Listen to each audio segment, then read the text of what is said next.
You're doing that too. All right, now you're showing. Dog. I was taking you serious up until you said take out your phone. Well, bro, Like, you need to do that these days, bro. You need to have like phone. I think that's organization. Any organization, like your organization is based on the talent you have.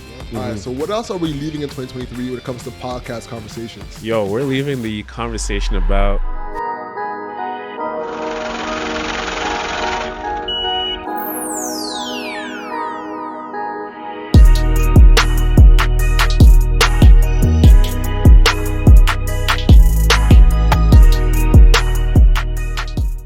Hello and welcome. Tell us over everything podcast. This spot where we receive stories, tips, and tactics from entrepreneurs who have done it. I'm Alex. and I'm Ono Sinde. And we got the guy, IX Photography. The man that will shoot your shot. Shoot it. You know what I'm saying? The videographer extraordinaire. You know what I'm saying? Real estate, music videos, drone shots. He got it all. Podcasts. Music. IX Photography. Isaac in the building. Isaac, what's popping, bro? I am blessed and highly favored. You got a wild card today. You know, chopping it up on the last pod of the year. Yes, sir. You know what I'm saying? Ready to get into it? Let's get into it, bro. You know, first thing to kick off to you, Al, is that me and the Isaac Bob in the back, we had a debate. All right, talk Right? to me. So you have two options here. All right.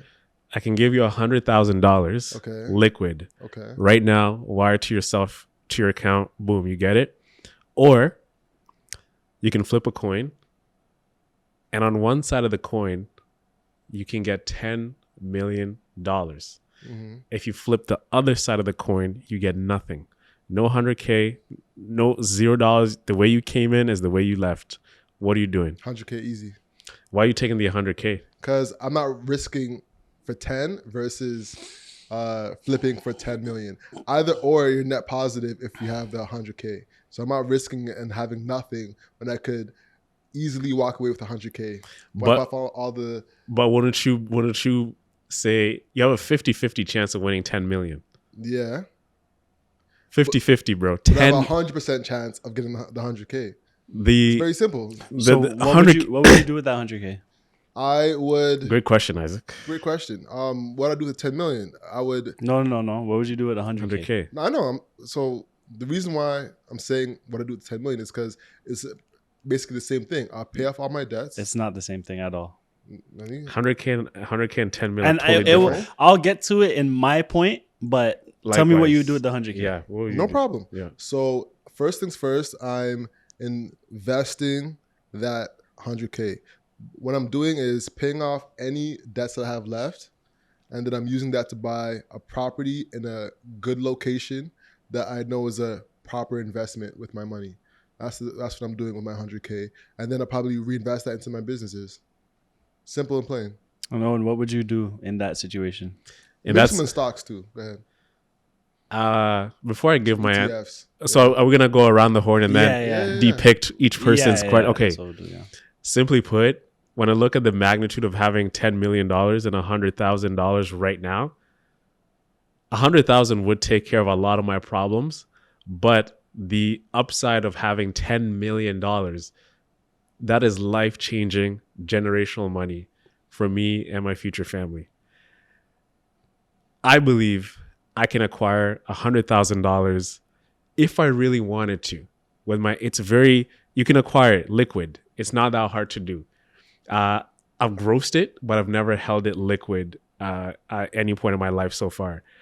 But 10 million, the degree of getting $10 million for anybody right now is extremely difficult. Mm-hmm. Very, very difficult.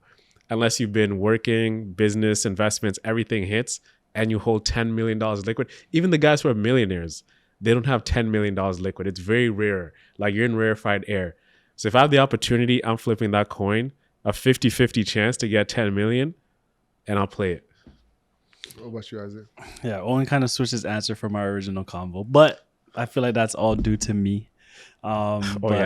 I'm a play for it. I'm gonna try to do the 10 million, Because at the end of the day, you walked into that room exactly with what you got right now. And if I get the chance to be a 10 millionaire, a 50% chance to be a 10 millionaire, I'm gonna take those odds. I'm gonna take those odds. Yeah, for sure. The thing is, before I say my reasoning, why did you choose $100,000? Because he's scared. No, I'm not scared. I'd rather go for the sure thing and bet on myself. I think if I got $100,000 investment, I could work my way up to 10 million. I believe in myself like from that. 100K. From 100K, I think so. So let's say you pay the debts off. Mm-hmm. How much debt is that? Like 1,000, 2,000? Let's say all the debt could be 20K. So I have 90, around 80K left. Okay. You know what I'm saying? Yeah. Yeah. So 80K to invest. I'd look at property in a profitable area, and invest there. Get one property that I can have that will gross me income over the years, and then the rest I'll invest in a business. So here's the thing with that though, and this is my reasoning for not taking the 100K. Simply, to put it simply, so if you won 100K today, December 2023, December 14, 2023, if you won that today, by next year, that whole 100K is gone. It's gone. And that is 100% fact. Because if you're trying to invest, so invest into stocks or whatever it is, and also buy a house, and also invest back into your business, that entire money is gone. And then you've just put yourself in debt, more debt than you started with, because you're using that money to buy a home, right?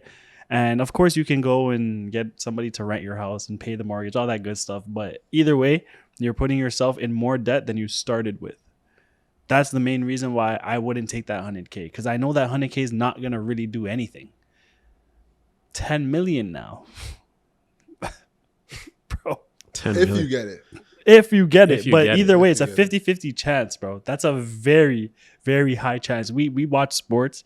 If you shoot 50% from the field, you are Hall of Famer. God. Like, you're God with The a Hall of basketball, Famer. pretty much at that point. So 50% is a very, very high chance. And that's why I'm going to go for that 50, because that 10 million is more than life-changing. That's generational changes. Exactly. You know what I'm saying? And not a lot of people care about generational wealth right now. A lot of people have the mentality of like, yeah, it's a new thing that I've been hearing a lot. A lot of people are having the mentality of, bro, I made all this money, I'm spending it all.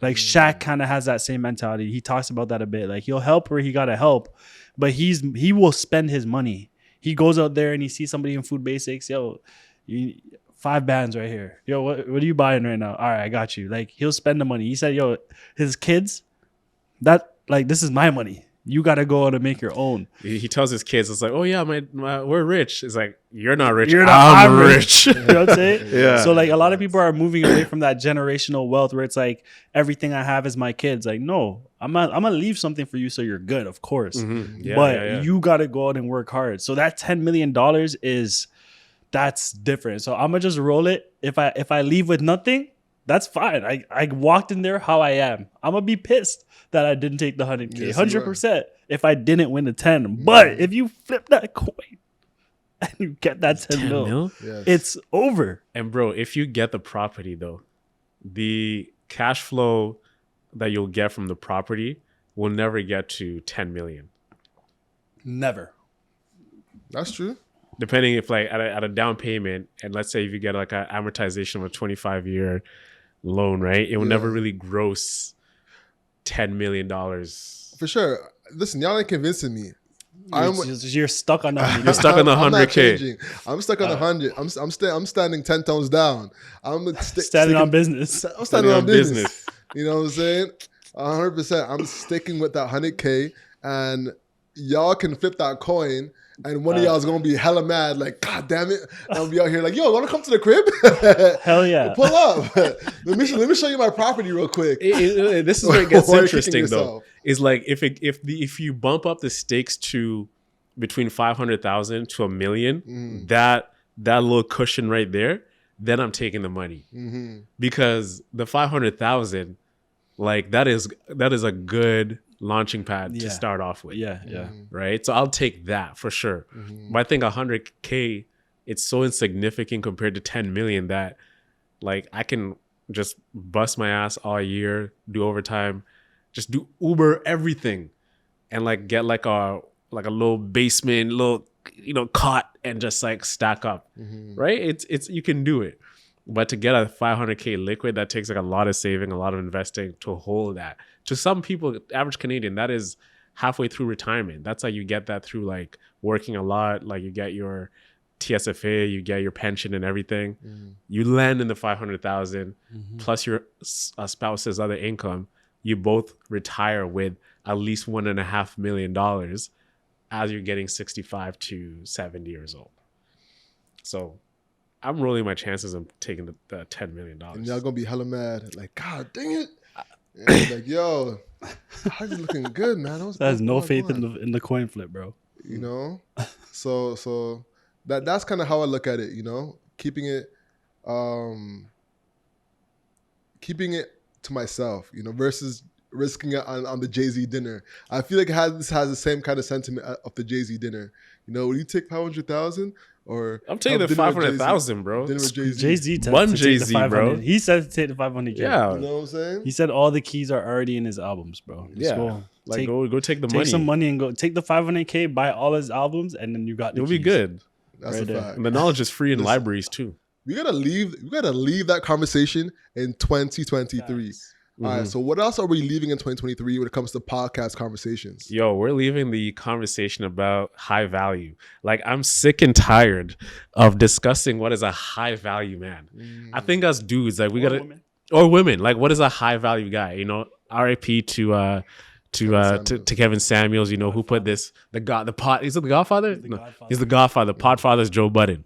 But this idea of the high value man, it really permeated culture. Right, it made guys feel like, yo, I'm high value, 6 figures, all these different parameters he had for you to be a high value guy.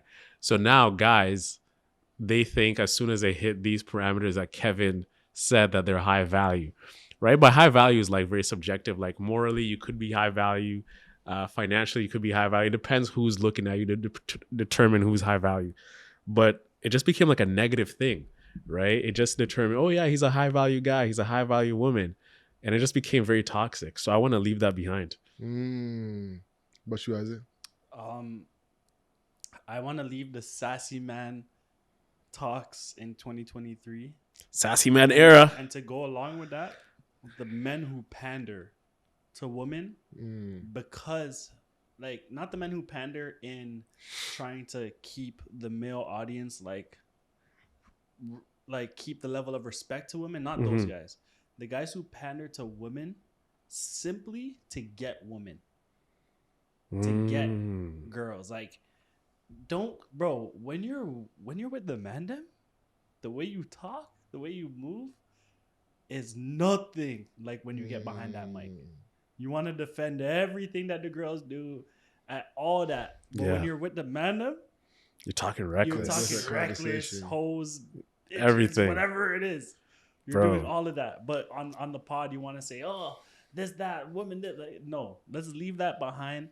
And also with the sassy man stuff, the reason why it annoys me is because a lot of the time they call men sassy. It's like, bro, I partake in some of these things too. And I'm not sassy.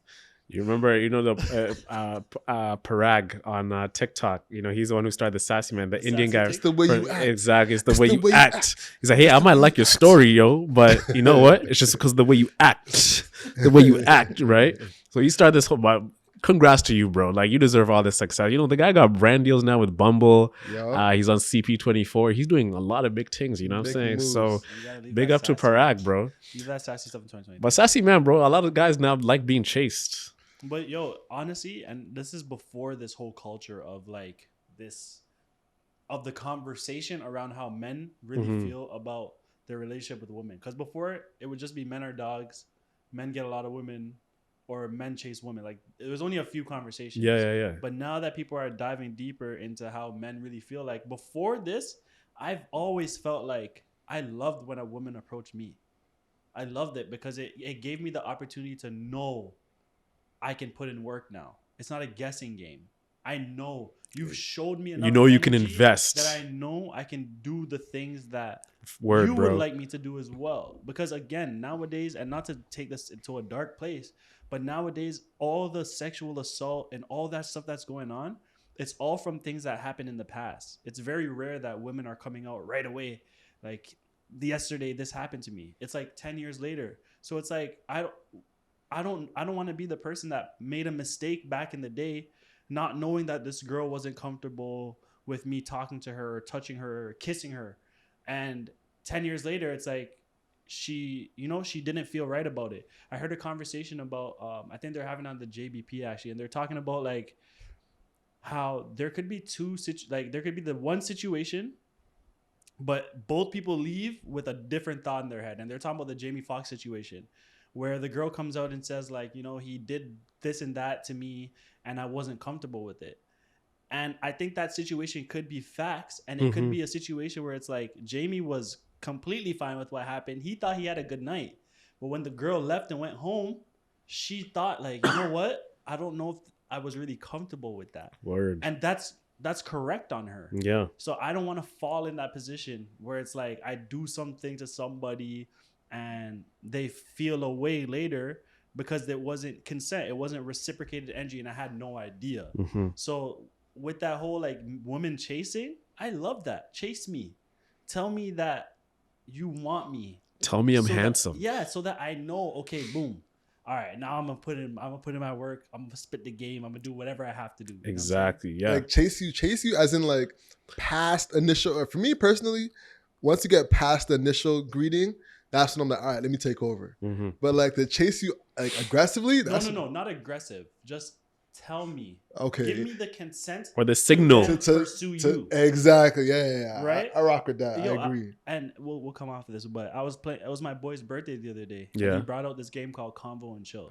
Oh, I love that. I have that at the And Chambers. there's a question Yeah, in that same. game that's like, when it comes to like your first kiss with somebody, do you ask or do you just feel the vibes? And we're at a table where it's literally probably 6 men and like 11 women. What a ratio. Great ratio. Yeah. Everyone except for me was like, feel the vibe. And I'm like, bro, in 2023, there's no feeling vibes. I am not leaning over for no kiss nowhere.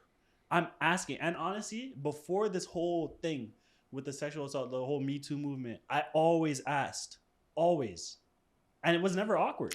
But bro, how are you gonna ask? Like, because I think it ruins the element of surprise, right?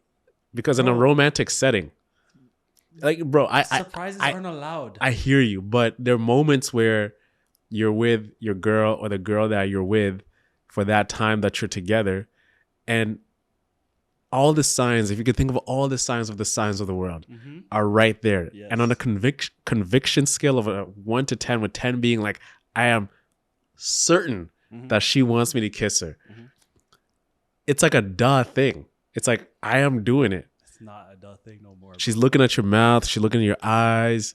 She's kind of like tilted her body. She's like showcasing her neck and she's flipping her, leaning more. That's like an ideal situation. But there's also situations where like you're saying bye and like you could easily grab her and go for a kiss when she might not be there too. There's a lot of situations where it's not as ideal that a kiss is warranted at that moment. It happens in the movies all the time where they go, the guy drops her to the door, and there's always that moment where it's like, oh, should I kiss her? And then he'll walk away, and then he'll look back, and the girl's like looking at him, and then he'll run back and kiss her, and it's like, oh. It's like a Hallmark. Like a Hallmark movie, bro. Bro, even in those movies, the guy isn't sure. He doesn't know, oh, is this the right move? I could mess it up if I pull this kiss right now. Yeah. That's why it's like, yeah, if you're in the whip and the girl's showing you all the signs, it's like, can I kiss you?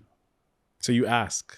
I've always asked, bro. You know, you gotta be like Hitch. Always. You gotta be like Hitch. You know how he taught Albert Brenneman? Like, you gotta like go like 90 and just hold, right? And then she's gonna come, right? Yeah. So that is way of consent because you hope that you hope she connects. But even though you did that, that in itself is like hot in their eyes because you're actually acting on your masculine frame. You know, yeah. That's all great and dandy. But in 2023, 10 years from now, dog, when you IX get that IX serve, blows up, right? Yeah, IX blows up, and that one girl that I didn't ask, You got the 10 mil now. she might have felt uncomfortable. Yeah. Bro, it's a real thing. And it's like, I Unless- think these girls aren't wrong. Like, I guess in these days, it's like they're not wrong for coming back 10 years later because that's how they felt. But it's like, I don't want to be on the other end of that because I could have been genuine and maybe I really liked this girl. Maybe I was really into her and I went in for the move. And because it could be a thing where because I went in for the move, she just accepted it. Doesn't mean she's okay with it. That's why you ask, hey, can I kiss you? Yes? All right, let me take out my phone. Let me record you say yes.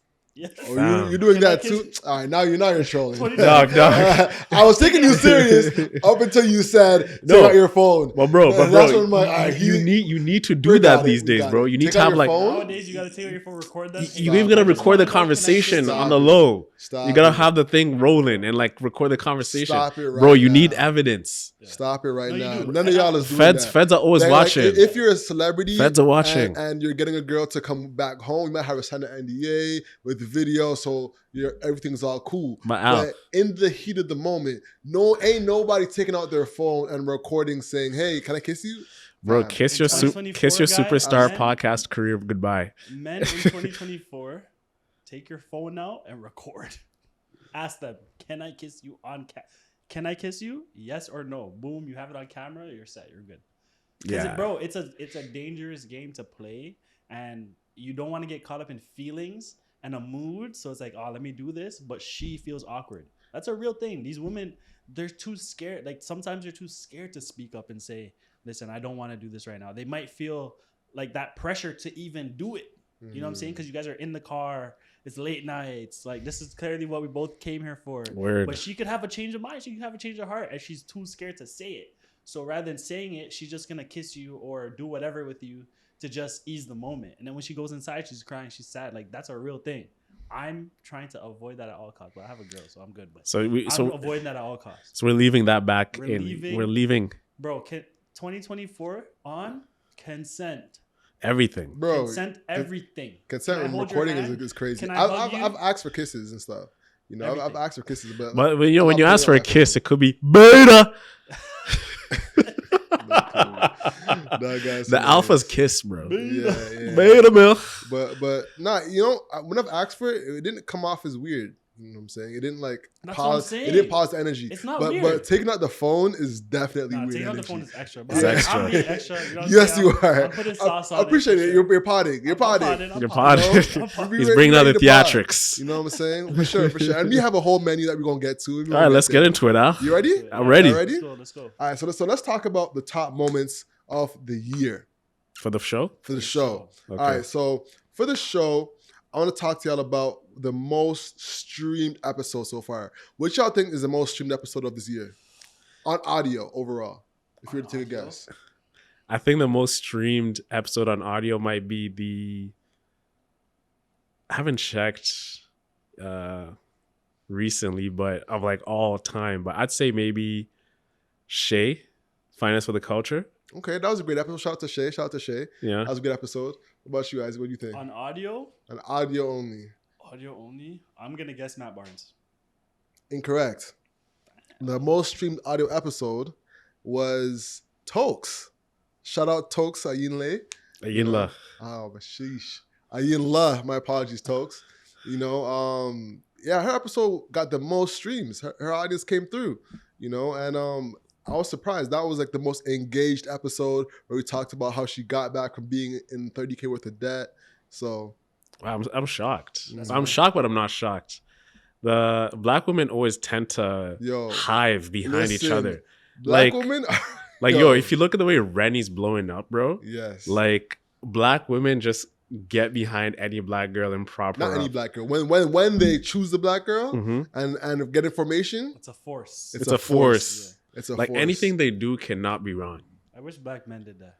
Honestly, we do that, but I just think we don't do it, No, bro. I think Not we at do. all. Not at all. So if one man is on, we don't get behind that. Well, first of all, the one man that's on barely ever reaches back to put other people on. That's the first problem. Mm. Second problem, when people get on and you're not really there yet, You're a threat. the haterade starts flowing through your blood. So it's hard for you to actually like say, you know what, give that person that respect and say, you know what, they're doing their thing, like they're on point. I'm gonna support them because you're, especially if they're in the same field as you. You're down here. This person's up here. I'm hating. You're hating. Yeah. I'm hating. You know what it But is it's too? competitive though. Is that like I feel like a lot of guys won't trust the guys. Mm. You know, Mm. like they'll watch their stuff, support them, but they won't trust them to like follow them to different platforms and really like buy whatever they're selling. Like a lot of guys, this is a weird example, but what's the guy that talks like, yo, you know, fam, today Bucks be balling. Bucks be balling. Shout out to Yes, Bucks. shout out to Bucks. A lot of guys love Bucks. Yeah. Like in real life, people support Bucks, but when he has an ad, people aren't going to buy it as frequently. Yeah. You know what I'm saying? People aren't streaming his music as much as they could, even though he has a big following for Toronto artists. You know, so it's like that's a off-center example, but it is an example of when someone is getting notoriety, they're not getting as much. Even like Pressa has a lot of notoriety in the city, but in terms of like a male following, Way more haters. Way more haters, yo. So what are they hating? I don't know. I They're feel just like hating that he's doing something that they failed to do. mm-hmm, Because if you think about it, the people that are going to go out and comment and actually show their hate in public, those are going to be people that consume that type of content. And if you consume a lot of that type of content, there's a high chance that you probably had an interest in being a part of that field or in that community in some way, sort or form, whether it's being an actual musician or an A&R or a studio manager or a producer, whatever it is, it's a high possibility that you probably wanted to play some type of role in music. So for example, it'd be like a lot of record label owners used to want to be a rapper before, mm-hmm. but it's like, I'm shit at rapping.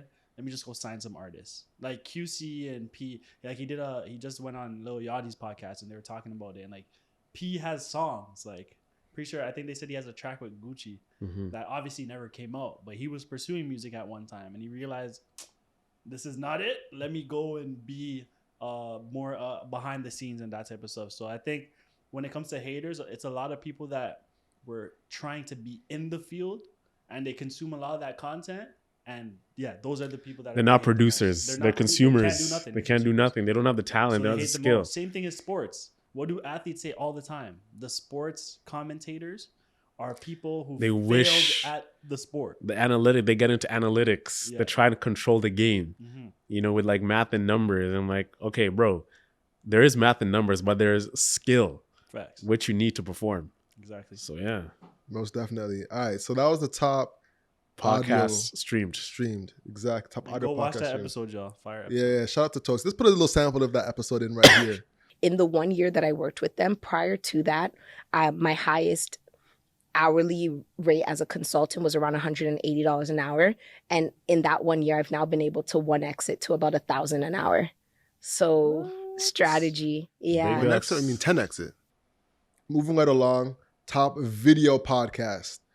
Which one do you think that one was? Well, we all know that one. From a metric standpoint? From a metric standpoint. Or an impact standpoint? Which one do you think was artistry? the best video pod? I'm going to say Like, Matt Barnes again. Matt Barnes, like, the thing is, I think, Isaac, let me actually, you answer this before I do. Yeah. Are you going to say something? You said Matt Barnes. I say Matt Barnes? Okay. Yeah, I said Matt Barnes. So the most metric podcast streamed on YouTube is definitely Zubin with the Turo episode. Mm-hmm. I think impact-wise in terms of like shock value, certainly Matt Barnes. He definitely brought it. I think for me, the artistry behind just like the way the podcast looks, the way it was, the conversation and just a good banter. I definitely got to say Mark Soren. Yeah. Mark Soren, I actually watched that video. I watched the entire episode last night just for fun. I was in bed. I was just like, let me study this episode. And the aesthetic of the show, from like the couch to you and the conversation towards like maybe like the 40th minute and onwards, it was good stuff. And I was like, man, if we recreate this again and again some way, somehow, this right here, that piece of real estate and that audio and the video, visually, the leather couch, the lighting was different. I think the lighting out of every episode, that was elite lighting. Maybe it's because of his story and everything, and the way he hit the background, but that podcast, bro, was sick. Yeah, that was it. It was a sick show. I didn't know it only has like 472 views right now, but that was a sick show, in my opinion. I know Zubin got the numbers, and I'm so happy for that, but I'm like, this storyline from viewing the entire store to the idea about sagging and counterculture Great combo. and me on the side of universally every man knows that sagging is bad, right? And also Mark knowing that, but you're like talking about, oh, it's counterculture. Like, if he's in the hood, sagging is okay. But I'm like, yo, I know he's okay, but not everyone in the hood agrees that sagging is good.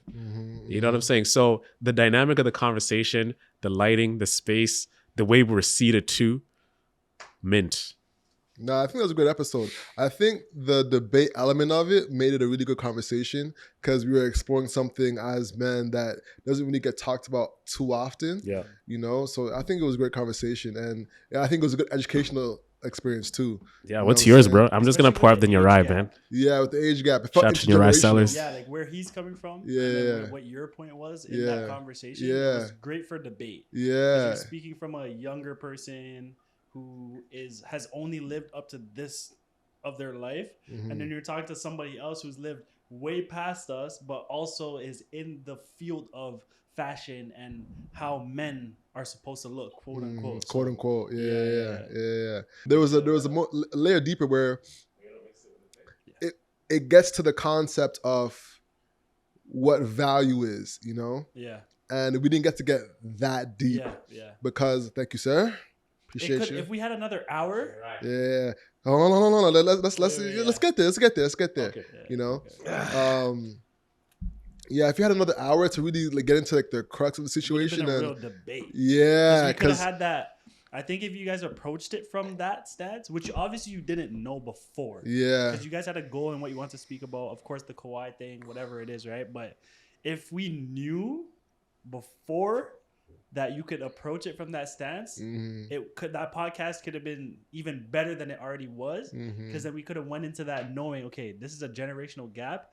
Let's focus the conversation On the around that generational generational divide. gap. What you see and what we do and what we see compared, like, for sure. Yeah, and it's interesting because I think generally you approached, well, not you, but you know, just when you anchor the conversation, we always go with like the format of story, get the background and everything like that. But when you really think back at it and you see, does this format really work in terms of like enticing the viewer and everything?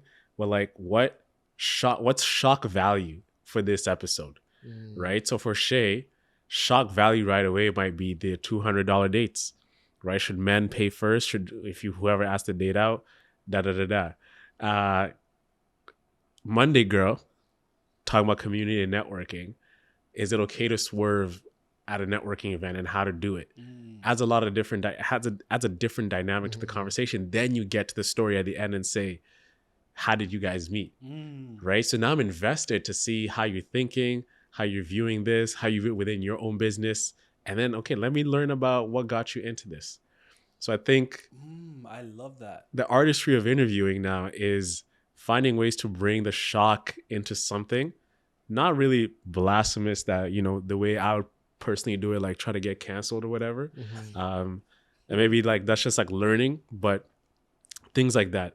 Polarizing conversations within any industry that could actually get everybody riled up at some level to have like a stimulated conversation. I like that. I like that. Not just sticking to like, what did you do? Like, how did you start this? Yeah, that's great.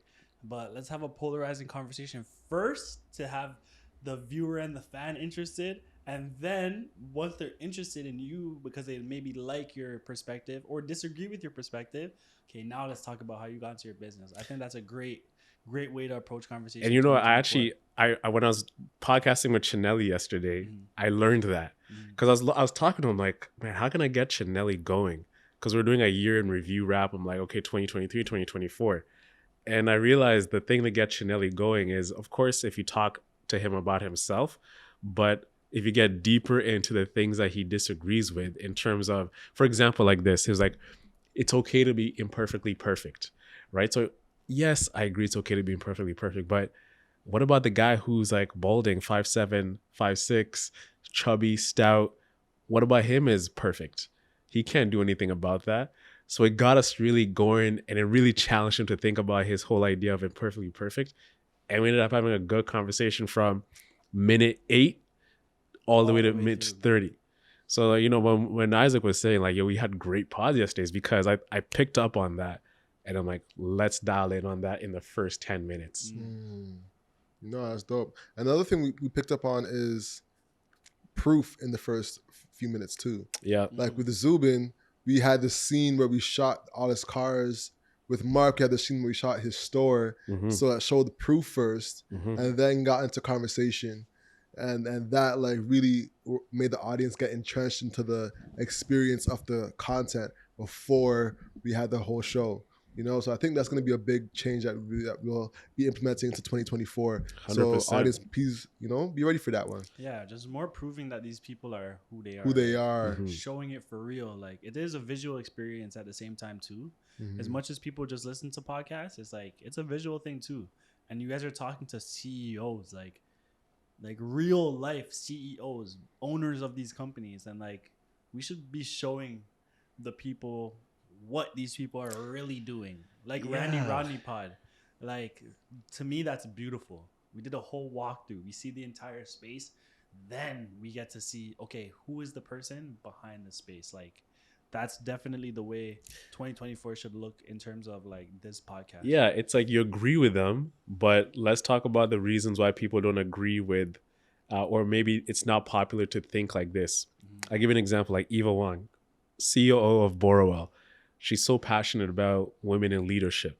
So now, just as like doing, let's review the tape, and like we're looking back at the plays and the past matches, that episode could have begun like, why don't people trust more women in leadership? She would have gotten riled up on that. She'd be like, yeah, like, I don't know why. It's so hard for women, right? So that first 10 minutes, it's heated in a natural, calm way. She actually brings, she's like, okay, screw my media training. I'm actually talking about X, Y, Z. And then we get into the whole Eva Wang story. Yeah. But you know what? I think just to look into it a little bit deeper, I think the best thing about this conversation that we're having right now is the fact that if you guys didn't shoot, like, what episode are you guys at now? 183. Yeah, So 183. This is episode 183. It's 184. 184. So if you guys didn't shoot all 183 episodes of this podcast, I think that you wouldn't even get to the point of understanding, you know what, maybe this is a way that we can make conversation better. You guys have created the experience around what you guys are doing. And because you have the experience, you can look at it and say, you know what, I can move into this and do it better. The thing is that people every day have a passion. They have a goal in mind that they want to do, but they never get up and actually do it. The thing is that you guys took the leap of faith to create this podcast, and now 183 episodes in, you guys are at 1,000 subscribers. So shout out to y'all for that. Shout out big time. And also, it's like you have enough content and you've done it enough times to understand how to make it better. And I think that's an amazing achievement in itself. 100%. Just for you guys to be able to get to that point. Like, you guys know me, I'm a proponent of chase your dreams, follow your passion. You know what I'm saying? And like, you guys have really done that. So this conversation in itself, it's inspiring to me, because you're doing this is a year in review, but people don't even have a year worth of things to review. So a year worth of catalog. Bro, this is an achievement for real.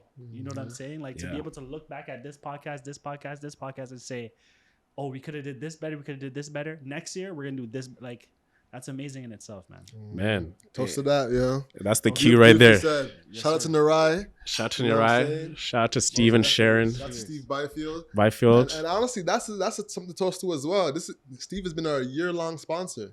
You know, he first advertiser to really re-up with us. He believed. You know, and believe in us. Shout out to Steve. We came a long way from being in in his winery, sweating buckets, bro. Isaac, Oh if you my watch this episode, Yo. so you see Alex right there, like the sun is blasting on his forehead. Like the Chinelli episode when we were in his backyard. Worse. Yeah, like Worse than so that? you know how I was legit picking up sweat from my forehead and I was flickering it off the thing. Yeah.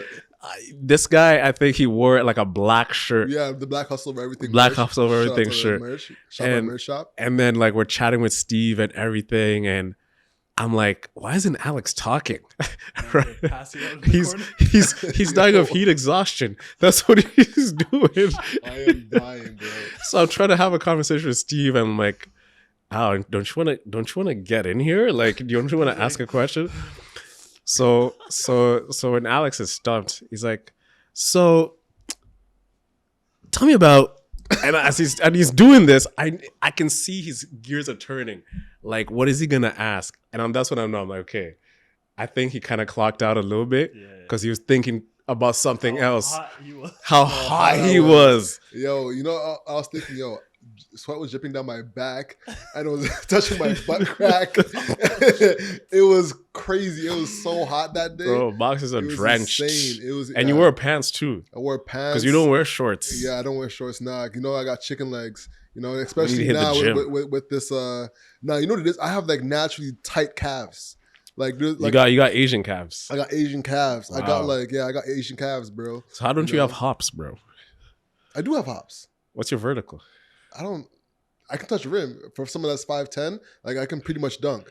You know, Pretty much, or can I you dunk? I can dunk a tennis ball. I can dunk a volleyball. I don't dunk But you can't cock the basketball. wrist back and like and put the and Nah, put the I can, basket. sometimes I can squeeze. You can squeeze. But like when I was good, I could squeeze a little something. You know those guys who do hard layups to look like dunks.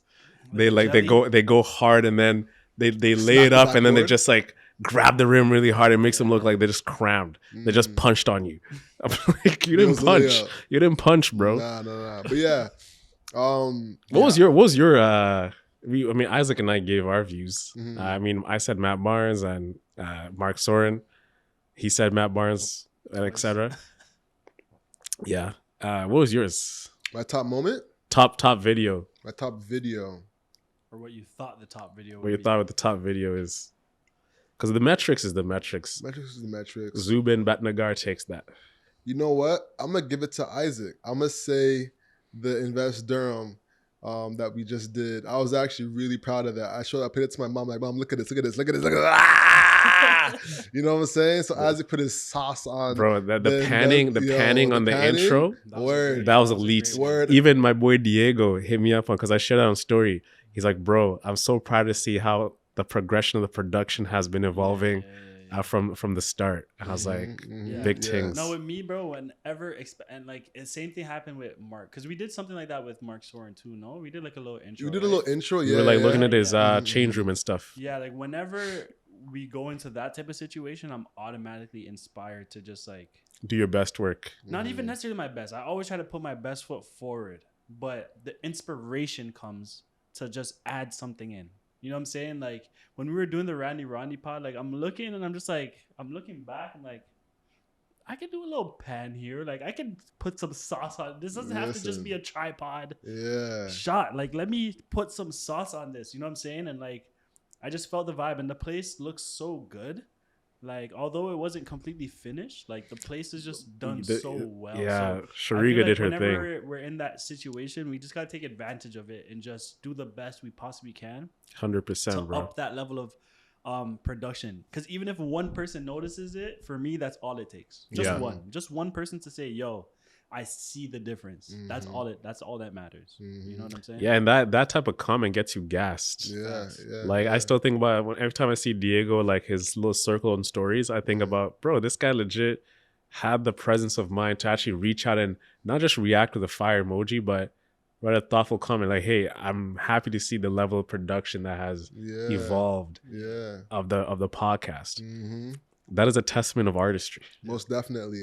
And on that point, shout out Ali, man. Shout out to our Ali. Editor Ali. Editor. Abderraouf, Oof, baby. Abderraouf. That guy's Yo, fire, man. he be going crazy on the clips, you know. And one of the top moments we got to talk about, Charles Charles Kirkendall. Kirkendall. You know what I'm saying? So it's Kirkendall, not Kirkendall? No, it's Kirkendall. Bro, that's an African name, bro. Very African name. Yeah, How's this guy American? He's African American. No, but like, how's he U.S. American, dog? Like, you know what I'm saying? Like, shout out Charles, man. Yeah. But how's this guy not African? He is African. Look at him judging his ass. Look at him, he caught his ass right in the moment. Africans do, huh? Yeah, but Let's talk about the real. Africans in 2023. Word. See how he's Africans took judging? over 2023. Yeah. So What? I see it. The pride In being African? Yes, I Yeah. see. Of the pride course. flowing out of you right now. Like, Yeah, it's okay, Of course. fam. It's bro. Yeah. No, he's chill out. no, he's African, and he's just born in America. You know Okay, what I'm but so saying? what's his, that's what I meant, bro.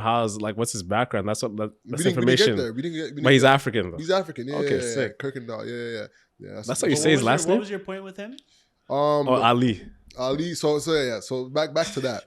You know, Kirkendall. the way on a whim he caught that story and shaped it for social was A level. Oh, Bro. So you're talking about the couple's story. Exactly. Yeah, so that he was made it clear. So you guys didn't tell him to cut that. He just I didn't cut tell it. him. He Fire. cut it exactly. See, that's I always be talking about the editors. He's a sniper. I love that. He's a sniper. He's a Because that first means he rounder. Actually, Listen. watch the content. A lot of these editors out here, they don't watch the content. Mhm. They don't watch it out in full. Yep. They don't go to see what's the best moments. What was a moment that would be great for a clip? Mhm. A lot of them don't do it. I have the experience because I'm an editor and I've dealt with these Bums. Speak bare, on it. bro. Bare minimum editors, bare minimum boys. Clock in, clock out. Clock Yeah. in, clock out. Let me just get this video done. Like, it's the worst. And now that you told me that, I love that, bro. You even saw Cynthia's intro video. I showed you Cynthia's intro video, and you're like, yo, that's a triple double video. You know what I'm See, saying? the thing with Ali, bro, he Sniper. sniper, triple double. He's a Jokic of editing. You know what I'm saying? You can't teach that. You can't teach teach that. You can't tell him to put the sweating emoji, the sweating meme Sweating. on top of You can't. the explanation I'm having at that moment. You can't teach that. You can't teach that, bro. You know, so, and honestly, that really was a big lesson to me on patience, because we were going back and forth, and I'm like, yo, I am struggling with these editors, going back and forth, getting ghosted from editor to editor, people creating bum ass clips. That, bro, finding that editor took a minute, like 4 or 5 months to find that one editor. I'm going through You the know what same I'm thing saying? right now. I'm So, going through the same thing, man. Yeah, it's a challenge, you Mhm. know, and finding the editors that actually take that time makes a big difference, man. Yeah. So that's a big lesson as an entrepreneur, you know, having that patience to find the right person versus this being, all right, let's just hire. Man, Bro, know? and I think that's man. organization. Any organization, like your organization is based on the talent you have. Yep. Yep. How many all-stars are fielding the court for you? Mhm. Yeah. You Yo, know- did you hear about the LinkedIn story? Which one? So The founding story, or like it's like a recent one that happened? a recent one, the founder of LinkedIn had an interview, Reid Hoffman. Reid Hoffman. Yeah. And he had a testimony where he was talking about how Facebook was valued at X billion and he was valued at Y billion, which was a lot lower. And he was like, yo, our products are similar. Matter of fact, mine is valued more because I'm targeting B2B companies. Mhm. What's happening? But what he did is that he hired people quickly out of Paris. And people in Paris, they ain't working like people in America are. Mhm. They're like, all right, my lunch break is at 12 and I'll see you at 2. You know what I'm saying? Or whatever their system is, which is not anywhere close to the American hustle. Mhm. So when Mark Zuckerberg was iterating, that company was clicking, while LinkedIn was taking small strides to grow. And that's why you're seeing such dramatic changes. If you think about how much times That's Facebook has so changed, true. Mhm. to how much times LinkedIn has changed, it's like night and day Mhm. because the people in that company are operating at a slower pace Mhm. than the people at So did they change the people in the company to get that pace up? So Because I what- think in so- the last year or so, LinkedIn has popped up way LinkedIn is addictive more. now. LinkedIn is addictive now. Yeah. And what he was saying is that what had happened is because he had people from Paris, they started creating a culture within the company. So even though they were gone, the culture had remained the same. Mhm. So even though the people had left and the breaks and the amount of pace that they were working at Yeah. had already been established. So Seeped into the culture. exactly. So now it was hard to change because Part it of had the already been fabric. established. Yeah. You know? Mhm. So that was very interesting. That was a big learning lesson on my end. You Mhm. know? That's a fire one. Mhm. That's why like the best GMs always recruit the best. Like you gotta go to like the crooks of the Yugoslavia gyms to find talent, bro. So how do you Mm. find those editors? There should be like a Bro. combine for editors. Right? I think even that still wouldn't work because then They would jack. exactly. Mm. It's like I'm having the absolute worst time finding skilled photographers, videographers, and editors. Like we've experienced it before, Mhm. where I've sent someone in to cover for me, Yeah. and And you know the thing is, Chinelli's still bringing that up. bro, Chinelli's still bringing it up. That's the worst possible thing. And you know what sucks too? The original conversation that we had, it from what you told me, it didn't seem that bad. It didn't seem that bad from the original conversation. Yeah. No, The no, way no. you talked about it, it was The like, way you yeah, talked it was about alright. he was okay. He was Yeah. good. Like he was. And then, bro, to find out the man, bro, listen. Oh, You know we're that- you spilling know- the beans today. You know the thing is, we're spilling the beans. Listen, so it's a year in review. yes, it's so a I was wrap. I was out one day. I couldn't do the pod that day, and Because your I elbow. sent somebody in to cover for me. Mhm. Now this is a person who is skilled at what they do. I've seen what they do, and they can do it. And send this person in with the equipment. They have all the tools to succeed. All of the tools. You're giving them the plays. The plays are there. Like just like cut to the corner, the layup is there. The layup is there. Yeah. It's literally a pick and roll. Pick and roll. Simple play. Give and go. Simple play. Mm-hmm. Dude shows up to the pod. I find out he's fallen asleep during the taping. Now, I've been in some boring podcasts. But since I started my company, you think I've ever fell asleep on the job? I don't Huh? even think I ever fell asleep in school, much less at work. Yeah. So dude fell asleep.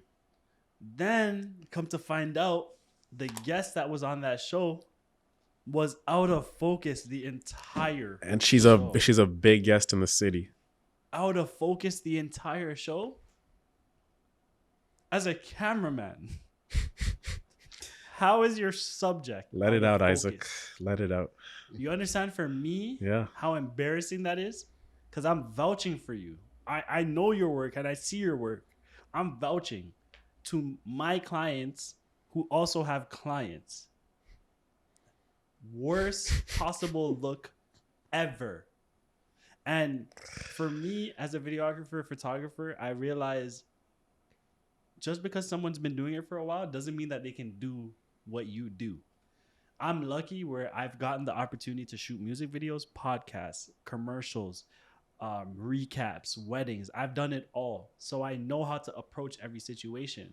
But what I learned from that is that these videographers, they don't be doing everything. They're in their lane. There's film guys, there's podcast guys, there's wedding guys, there's all these. No one's doing everything like me. And that's what I learned. So 2024, Yeah. if you're not a podcast shooter or a real estate shooter or a music video shooter, you will not be working with me because I'm the person that does everything. I can go into any single situation and execute 100%. I can do that. Mm-hmm. And yeah, it's just a learning experience for me, just showing like not everybody can just do everything. Because really and truly, people just aren't really putting in the amount of work that I put in, that you guys have put in your podcasting and what you guys do. People aren't putting in the work like how we're doing it. People aren't shooting 5 podcasts in a day, Owen. We shot 5 podcasts yesterday. 5. And I was on 3 of them And so you imagine- were on 3 on camera. on camera. Imagine the mental, like I gotta come be here for you, and also DC and Akil, Mm-hmm. right? So I gotta think, okay, you gotta be on, bro. So when I came back to the house yesterday, the thing. I'm like, yo, let me just get my prospecting list ready for tomorrow. So I'm on my computer. I was done. I'm like, I'm going to bed, bro. I deserve this rest because I've earned it. Sometimes I go to bed and I haven't earned anything. I'm like, let me just do this one activity now so I can feel like I did something today. Yeah, I earned this sleep. Like, it's like, yo, because when you think about it, there's another kid in Hong Kong, Australia, or here. They're up right now. They're kicking their ass. You know, I always compare things to basketball all the time, but business is the greatest sport ever. 365, 24/7, no shot clock, no buzzer beater. Every single day that like the rent is due, like you earn your stripes, right? So you can't rest on your laurels. You can't, oh yeah, I closed a deal yesterday. Like, but what did you close today? That's my mindset. I'm like, okay, yo, if I'm gonna close a deal, if I know it takes 3 weeks to close a deal, I need to get the most targeted list I can that's gonna convert. So if I go to bed, I wake up tomorrow, I forgot that level of inspiration I had to get to that list. I'm like, okay, now I'm scrambling. Now I'm getting Slack pings. Now I gotta service this person. I'm out of my element. And imagine if I got that list ready and I caught that person at the right time. Because I've had those moments. I caught Lizelle at the right time. I caught Chanel at the right time, right? All the clients are at the right time. But a fraction late. It could be they got a call from a bad client. I call them like, hey, I'm not interested. Boom. So I always think about that. Life is all about the margins. And a lot of people always think that, oh man, I wish I did it. I wish it went like this. But sometimes if things don't go your way, this is how I have perspective. If I don't do it, I'm like, man, what if I had done this action? I went to this spot and something bad happened, right? And I look at that with everything. I'm like, oh, yo, this relationship didn't happen. But what if I got in that relationship and I went to a specific location and something catastrophic happened? So it's all about having perspective. But I always like designing life to my favor. That's going to yield me good outcomes. Facts. You know what I'm saying? So I think that is like the level of like dedication we got to have. Like, yo, it's 8:00. It's still golden goose hours. Let's make something happen out of this hour. Dedication, man. And like being, and figuring out if you're interested in something or if you're committed to something. I think that's been a conversation that definitely resonated with me this year. Interest versus commitment. Like, are you just interested in this thing? Or are you committed to actually making it work? Like for me personally, you guys know, sometimes I'd be like, all right, guys, I got to leave out at 4:30. I got to leave at 3:00 because I have another shoot. I gotta get in here at this time. We got to be done at this time because I have another shoot. Like I'm committed to this lifestyle and it's been working. And it's simply because I'm committed. That's it. That's the only thing that keeps people calling. I haven't posted since September. I haven't posted on my Instagram September. And my frequency of posting, it's like when I post something on Instagram, someone DMs me, hey, come shoot this, right? I haven't posted since September. Do you think the work has stopped? No. Because my commitment is drawing people to me. It's just like I still don't understand how people call me and like, hey, I saw you do this video for this person, I need you to come do this. I still don't get it. I don't push ads. I don't have no advertisements out. I don't have no Google ads out. My website is not something that when you type in photography, it comes up first, but people still call, and it's simply because my commitment. So just taking the opportunity now to say, anybody out there who's trying to pursue a passion, pursue a dream, figure out if you're really committed to this or if you're only interested. Because once you get committed and you put in that actual work, it's gonna work. It has to work out for you. 100%. It has to work out. It has to work out. And everybody in this room right now is living proof of that. Yeah. So chase your dreams. Stop waiting. Every day you wait, somebody else is taking your place. It's like, it's that Sun Tzu line, I would say, Art of War. Opportunities multiply as they're seized. You seize one thing at a highest degree, it multiplies. Bro, the thing is, everyone's always watching, right? At Chanel's office, that one person was watching. They're always watching, bro. You're walking on the street, like somewhere, you're like in a let's say networking event, someone in that room we didn't speak to was looking at you. Facts. They're looking at the way you move. They're looking at the way you interact. Looking at your body language. They're, well, who is that guy? Oh, yeah, that is Uplift Media. Got it. Okay. Nice. People in bed. Let me look Uplift Media. Okay, who is... Oh, Hustle of Everything? Oh, Alex? Okay, let me look at Alex. Let me look at Owen. Oh, this is Owen? Oh, let me look at the post. Quality post. Quality post. Quality post. Oh, let me look at the podcast. This Owen guy's crazy. I like this Alex guy. Alex is talking shit. I like these guys. Oh, they have a production company? Oh, let me look at their work. Okay. I'm not going to take action. 2 months later, you got to follow. Hey, I actually saw you at an event. Which event? Oh, the one at Adelaide and Queen. Oh, yeah. How you doing? Yeah, I was actually thinking I saw some of your work, but they've been studying you for months. They've been scouting you from afar. It takes 7 times for people to see an ad, see content, not exactly content, to make a decision. Yeah. You know? So they could see it 7 times and not make any decision till they're at the point where they need to make that decision and then contact you. Bro, You know? I think that's even in everything in life, bro. Like imagine like a guy scouting a chick, watching her stories all the time. Like when is the perfect time to slide? Yup. Should I like this story? Okay, what's a strategic story to like? Yeah, it's always going from the story into the messages. To the messages. What's a good yeah, DM? that's how you feel, eh? Yeah. And then you're like, oh, yo, I've been there. How's the food? It's like, it was good. Oh, nice. Yo, maybe we should go together. Now you're in. But bro, that was 6 months of plotting. Yeah, 6 months of plotting to get through the story. That's a 6 months of hunting. Hunting, fact. viewing, accumulating data, bro. Facts. Data mining, man. Word. I remember from 6 months ago, you posted on your story that XYZ. Like, oh my god. Oh my god, You you remember remember that? Honestly, yeah. Green flag. Yeah. That's But one thing we should leave in 2023, The flags? Let's leave the flags in 2023, 24. Because this is the thing. We all have red flags and we all have green flags. It's a fact. Okay? I have red flags. My red flag is I'm not texting you ever. Never. I will not text you. You text like if you expect like a text parent. conversation from me, it will never happen. Red flag. So you text one words? Bro, one word. You know what's the most disrespectful text back? Or You know, I text call me. or you know, my mom like she sends me the thumbs up, right? I'm like, Thumbs up reaction. so you say some big paragraph and then you're like, Thumbs up. Only moms can hit us with that Only moms. heart-wrenching, Yeah, that Word, right. heart-wrenching word. thumbs up where it's like, ah. Damn. It's I like, love yeah. you, mom. I love Word. you. Yeah. Yeah. Or like a K with a dot.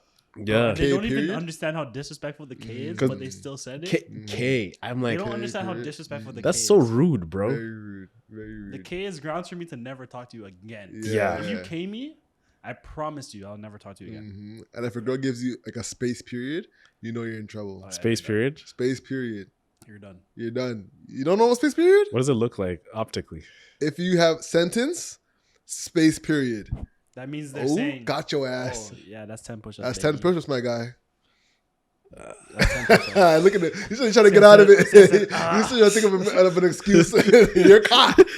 I was processing. Yes, you were. Hey, like You're access processing. denied. Nah. You know, I'm like an IBM computer when you start it up. Yep. It just and then it just shuts down. That was my brain right there. All right. So we got on a side tangent. Speaking of, top moments of the 2023, what was your most notable moments of the year? I have a few here For the pod? for the pod. No, not for the pod. Overall, in the echelon of the year, or the internet space, what's been the top moments of the year for you? Top moments for the year for me. I think it's not really. It's more of like everything is. I've always been a conspiracy guy Mhm. and getting into my conspiracy bag. All these aliens are just popping out of nowhere, right? All these alien sightings. People are opening their back doors to their backyard and they're seeing creatures in the back. People are seeing flying saucers up in the sky, right? So the aliens are coming. So it's more of just the alien UFO hysteria was one of those things that was a top moment for me, because it's more of like eggs in your faces, scrambled because I'm right. Because I've been saying this for so a long time. So that was that. There's so many other top moments, man, that happen, like sports wise, culture wise, like for example, EYL events and stuff like that. I think when a top moment for me was like I got humbled real bad. Oh yeah. Right. So that was hilarious. So I met the EYL guys at when they came here initially for their conference. Mm-hmm. Then they came back again to do a little like what was a finance chat thing they had? Yeah, they had a meet and greet type of thing. Meet and greet or whatever. So we go there at on Berkeley Street right here, the event space. And at the after party in the previous event, I had met Rashad and I thought he remembered me because we chatted about hustle over everything. Isaac was there, with Courtney and I just standing there. We were chatting to Rashad. So I'm like, all right, this guy remembers me, right? So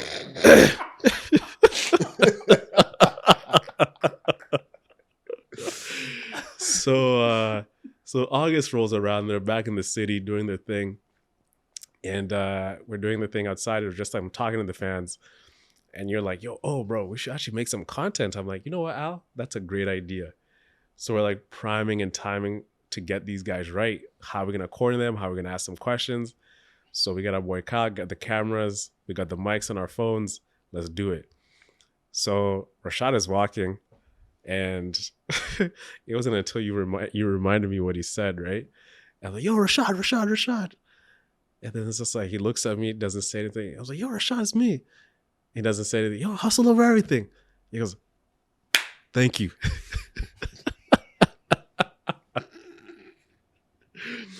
Bro, thank you, bro. That was so, I was kind of like, oh, wow, okay, he doesn't remember me. But, looking back now, I can laugh about it. Mm-hmm. It's a favorite moment. I think that was T.I. part 2. Yo, T.I. Yo, T.I. Yo, T.I. T.I. Man was screaming the man's name. Scream out in yo, chill. Yo, hustle over everything. Hustle over everything. Thank you. Thank you. Hustle over everything for real. I love that. Thank you. We're out in what's that nightclub called? The strip joint? Something Magic City. Yeah. Magic City parking lot, bro. Mm-hmm. But yeah, speak to what you're saying, bro. It was a hilarious moment. That was a big lesson. Stay ready so you ain't gonna get ready. Nice. That was a big lesson. That like, if you had really been like, all right, this is happening. Let's come prepared. Let's have all the cameras, all our gear, and like be ready to interview for real. So like we're like staples and like that would have been different because we bummed it to be keeping a buck off our phones. But I mean, that's how they started. So, but at the same time too, right? There's also like different.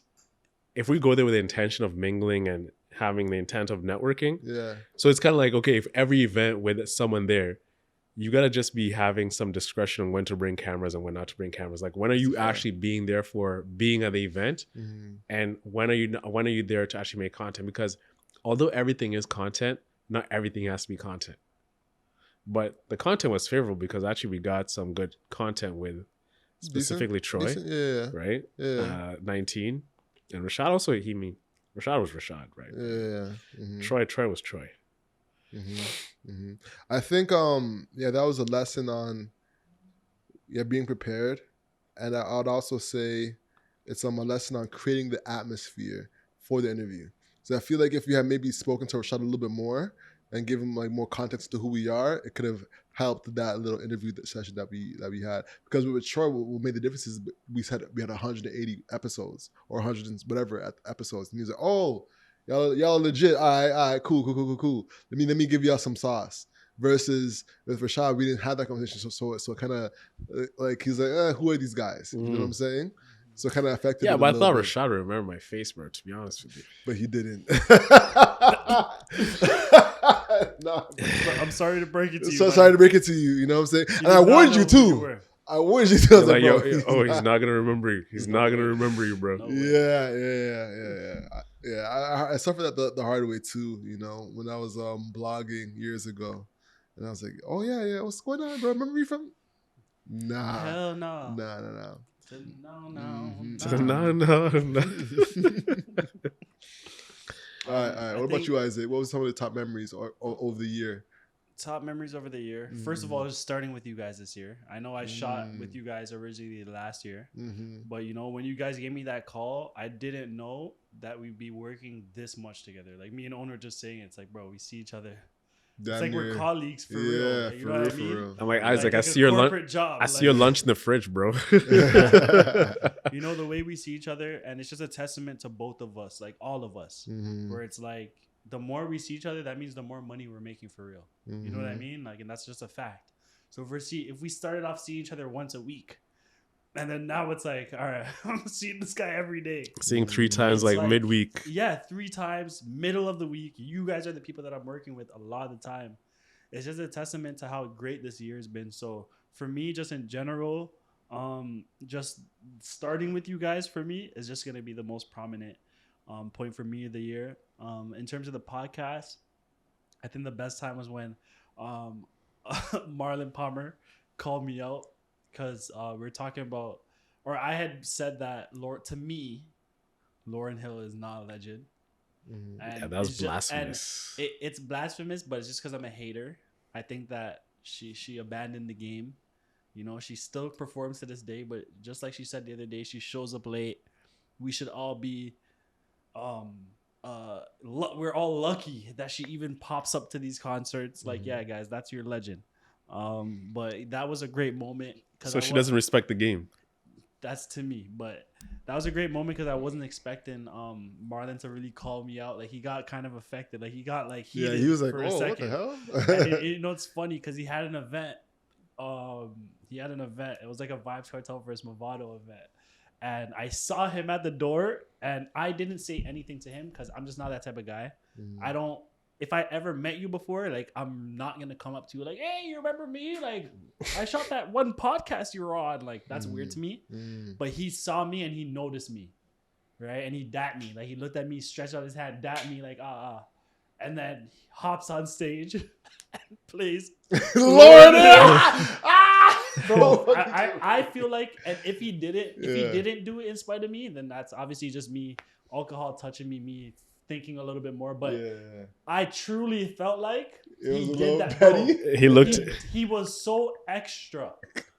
Like, he's like, he played the song and he's like, run it again, like, pull it up. He's playing this Lauryn Hill, like, going crazy. I'm just like, shut up, Marlon. Yeah, chill. You know what I'm saying? Like, I think he was trolling me a little bit, but that's funny. that was a great moment for me. Hey, shout out to Marlon. You know, they just had their first live podcast. You know what I'm saying? So that was dope. Shout out to them, yo. You know, shout out to Extra Gravy. All right, so for me, to wrap up this segment, I think one of my top memories pod-wise, I'm gonna say Collision was a hell of a memory, bro. Bro, going from Oshawa to Collision, and the way we made shit happen, just made it work. You know, we had to finesse it, but we finessed it and made it happen. You know, it's one of those ones where we just had to like push through and make things happen. So yeah, Collision was a good one where we just you have to figure it out. Just make it happen. Make it happen. Yeah. You know, so yeah, that was just one of those where you had to just keep pushing throughout. So, and what was dope about Collision though was that the recognition we got.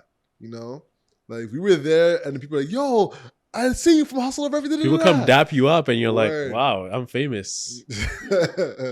I'm Toronto famous. There was a time where we bumped into somebody and yo, Hustle of Everything, what's going on?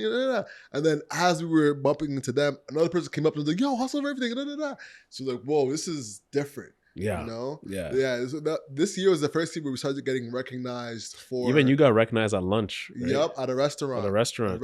Yeah. I'm out eating with my boy, and somebody's like, yo, I just want to come hail you up for the content, man. Good shit. You know, and then I'm out in the club, not in the club, but at a bar, like the Get Fresh party, what was it again? It was a just like I think a government sponsored, you know, day party. Yeah, and yeah, I was in line waiting to get in like a bum. and someone's like, yo, I see your content, bro. Shout out to you, yeah. You know, and I was like, dope. Like guys are actually respecting and showing love, which was different, you know, because guys, here's the thing, guys don't show love online; they show love in person. In person. Girls show love online, and usually don't show love in person, Yeah, I or think- they do, but they come up to you in person. You know, they do Yeah. both actually. Girls do both. So Guys showing don't love as is much. feminine online. That's like I feminine think behavior. so. That's what it is. I think it's feminine Showing behavior. love online is feminine for Imagine guys. commenting on a guy's pic like, yo, sick fit. Sick I'm fit, like, yeah. like, dude, chill. Mm-mm. It's very gay. No, I'm kidding. But yeah, man. Like I think that might be what it is. Because in person, guys will hail you up, Mhm. but online, it's kind of like, I'm gonna comment on this thing. I'm gonna comment on this guy's post. I commented on my boy's post the other day, right? He actually said he got to 1 million streams on Spotify, Jay Glavani. Okay. So it's like, yo, 1 million, I think, was it 1 million or 100K 100K monthly listeners? I was like, yo, man, big shit. I'm proud of you. Mhm. I actually made sure to say, I'm proud of you, Mhm. right? Instead of stop commenting emojis like fire, fire, fire. I'm like, no, bro, Mhm. I'm proud of you. Because I remember Jay, when he was starting out, you know, it was like during the Ryerson days. So to see him like put one record after one record, and even when I heard his first record, I was like, man, this is sick. And I loved it. And I knew right then and there, this guy was destined to making an impact in music. Same thing in sports. You know, I always kind of have that analogy. You see one player do one little move and you can tell like they have it. Mhm. I just knew Jay has it. So to see him do what he's doing right now, I'm extremely proud of him. Mhm. So yeah, that's some good stuff, man. True. Yeah. That was definitely. Shout out to Jay Galvani. Let me ask you something. What do you want to see more in the pod, yo? Isaac, what about you? As you think, Owen, what do you want to see more in the pod? I think for me, I want to see more of like kind of what we were talking about before, where with the entrepreneurs and people like that you guys are speaking to, I think just to make a concerted effort to show people what these people are doing, because I think that's why Zubin stood out so much, because like you can see the cars. So what he's saying is not bullshit. It's proof right there. You can't argue You it. cannot argue it at all. Yeah. So I think in the coming year, definitely with the CEOs and the people that you're bringing, rather than bringing them into our space, We go to them. we go to them, Mhm. so that everybody that's listening to the content to kind of get that inspiration can actually see the proof. I think proof is important. Out of sight, out of mind is a real thing. Seeing it to believe it is a real thing. You know what I mean? People don't necessarily have faith. And when we're putting out content, especially something that's a visual piece of content, audible piece of content, it's great to be able to prove what these people are doing. So definitely 2024, I think more proof of the concept would be amazing for the podcast. And I think that will take the podcast to the next level. Yeah. Yeah, I think we're doing the right things in terms of the podcast. I think what we need to do different is like restructuring the way the content is formatted. For example, what I said earlier, how we approach the conversation, shock value in the beginning. It could be soft shock value, but something that just gets the juices rolling.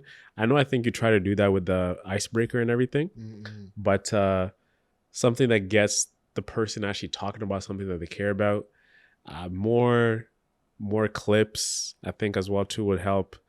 On top of what Isaac is saying, on location, on site, and doing things that resonate with people, right? I think one thing that Isaac brought up to me yesterday was that a lot of people want to feel relatable content. So, for example, these interviews, we're talking about, interviews are kind of like a dying kind of format. What's a new format you can really bring about that gets people rolling? Interviews are a dying format? I don't think so. You said that? I think so, Isaac? Yeah, I think that. Hold on. Before you go, Yeah, my bad. unscrew that bolt right there at the bottom. That's what's making that right there. Yep. That's why it's dropping over. Mm-hmm. And then just push it down. Let's push it up. Yeah, there it is. Yeah. Small. There it is. You're talented. You're loyal. Hey, get yourself a car. Get yourself a car. Yeah. Get yourself a ring. Yeah, I was mentioning that I think that the interview style is dying, and it's just because people are running out of people to interview. This is, bro, you're such a Joe Budden fan. This is what Joe Budden says. So it's, But I agree with him. Bro, Okay, you listen. listen to Joe too much from JVP, No. bro. Listen, Flag on the play, I bro. actually no. It's something that I felt before he said that. Mm-hmm. But sometimes listening to things kind of confirms things for you. So when he actually came out and said that, I was like, shit, like, because I stopped listening to Drink Champs. Maybe after the Kanye interview, I stopped listening to Drink Champs. Because it's just like, bro, when I first started listening to Drink Champs, it's because he's bringing on guests that I know their name, but I do not know their story. Mm-hmm. And they're telling these stories that are so like, I'm stopping the pod and I'm gonna go typing the song that they're talking about so I can get the context and I'm gonna go back to the pod to then listen to the story because now I understand the context because now I've seen the video and I know what they're talking about. Like, it makes it so interesting. And I think that they really, it's now to the point where the people that are left to interview, they don't have no stories like that. It's like, I don't need to listen to the same story over and over and over again. I want to hear something that impacts history. I feel like, especially with something like a Drink Champs, it's like that was a history lesson for me every single time I listened to it. And for me, I don't watch TV. I don't watch movies. Like, I have a couple shows that I watch, but I watch them twice a month.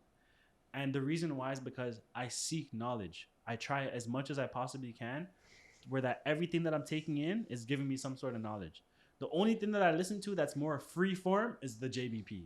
Mm. But even with their format, they started with 3 people.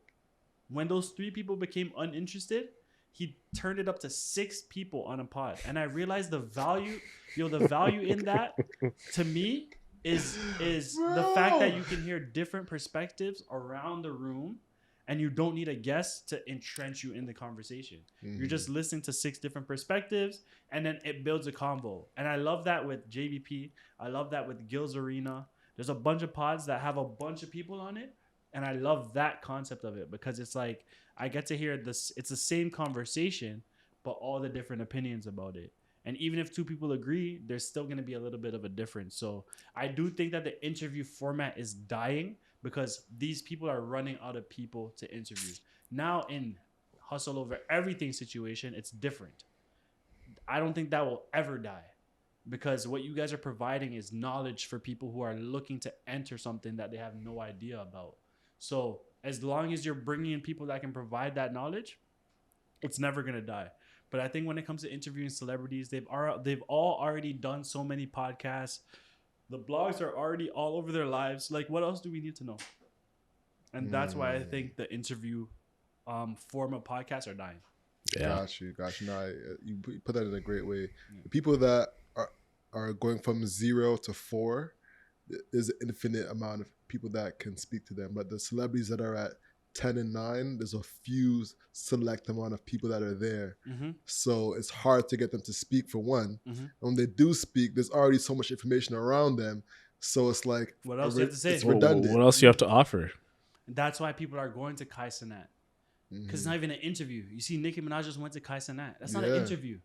It's seeing Nicki in a different light. We don't get to see Nicki with a regular basic webcam. Yeah. We don't get to see what her body really looks like. What her face really looks like. Is she paying? She looked fire. Sheesh. So, I'm not a fan of the whole BBL thing. Like, I'm just not a fan. I don't like BBLs I don't either. like it. I just think... Do you guys like Christian BBLs? Christian BBLs? Yeah. Christian BBL. Christian BBL. Like religion Christian. Christian, y'all ever heard like of Christian, like a Christian Dior BBL? Like it's like what a is Christian. What is that? It's a real... Yo, listen. So this a girl posted online that she's getting a Christian BBL. And it's put all the girls in the storm. It's a whole thing, bro. Christian BBL. A Christian So it's a BBL. holy BBL. Holy BBL. touched by God. Holy Bible. You know what I'm Okay? saying? Manna. It's been baptized. The chemicals are baptized. Oh my gosh. But no. Honestly though, it was just some BS that what a girl was trying to get buzz around. So she used the term Christian BBL because she's Christian and she's in that Christian niche online, trying to build the audience up, but she wants to get a BBL. So she's dabbling in the two audiences between the Atlanta aesthetic girl, you know what girl I'm talking about, Christian. and the Christian girl. So What's she's up? like, Dog. like That's what we, no Meckets? that's what we gotta leave behind in 2023, man. BBLs? Not BBLs, bro, but these terms that just All the terms? all the terms, Yeah, bro. let's Like leave terms they're in just 2023. just take over the social contagion. I think that's the best way to put it. Contagion. The no, social feel me? contagion. The Like thought bubble. standing on business, right? Like where did this thing start? Misogyny. Misogyny. Oh, the worst one of all. Which one? Gaslighting. Gaslighting. Because everybody's using gaslighting in the wrong term. And I'm not gonna be the one to explain it.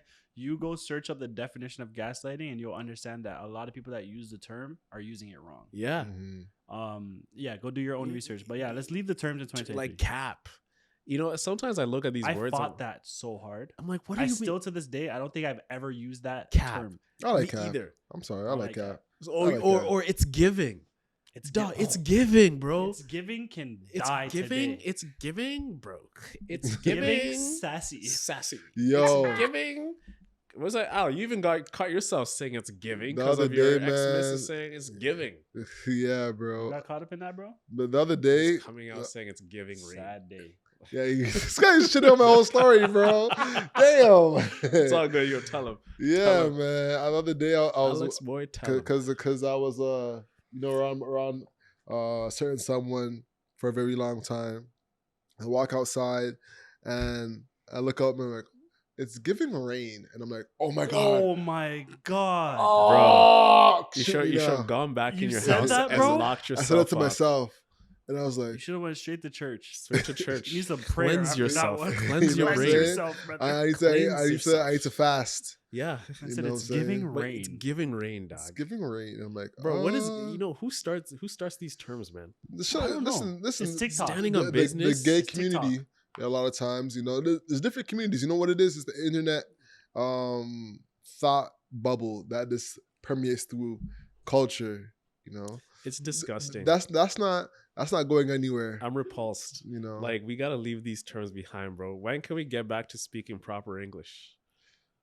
Because the proper English is proper English. There's always going to be slang, and then slang is influenced by the internet. I think the thing is, bro. I don't think I'm mad about the words. I think it's really scary how one word just overtakes everyone, and we all start saying it in a way that we don't even consider what it is. So is it a matter of fitting in, or is it a matter of like we actually love using these words? Because we can start a word tomorrow, and then it becomes a part of the vernacular. The vernacular, yeah. Remember they try to get it's fetch, but I heard that back in the old days in the 90s, they were trying to come up with words. It's Dating so yourself. fetch. It's so fetch, but it never took over. From Mean Girls. Mean Girls, it's fetch. It's Yeah, fat. It's fetch. Look at us three black guys knowing the Mean Girls. Who would have thought? Who would have thunk it? Alex Witter, that means we're cultured. You know what I'm saying? Got the culture. And for the culture? Speaking about culture, you see how Gary Vee, bro, I never hear about this man anymore, bro. Because the investment culture is dead.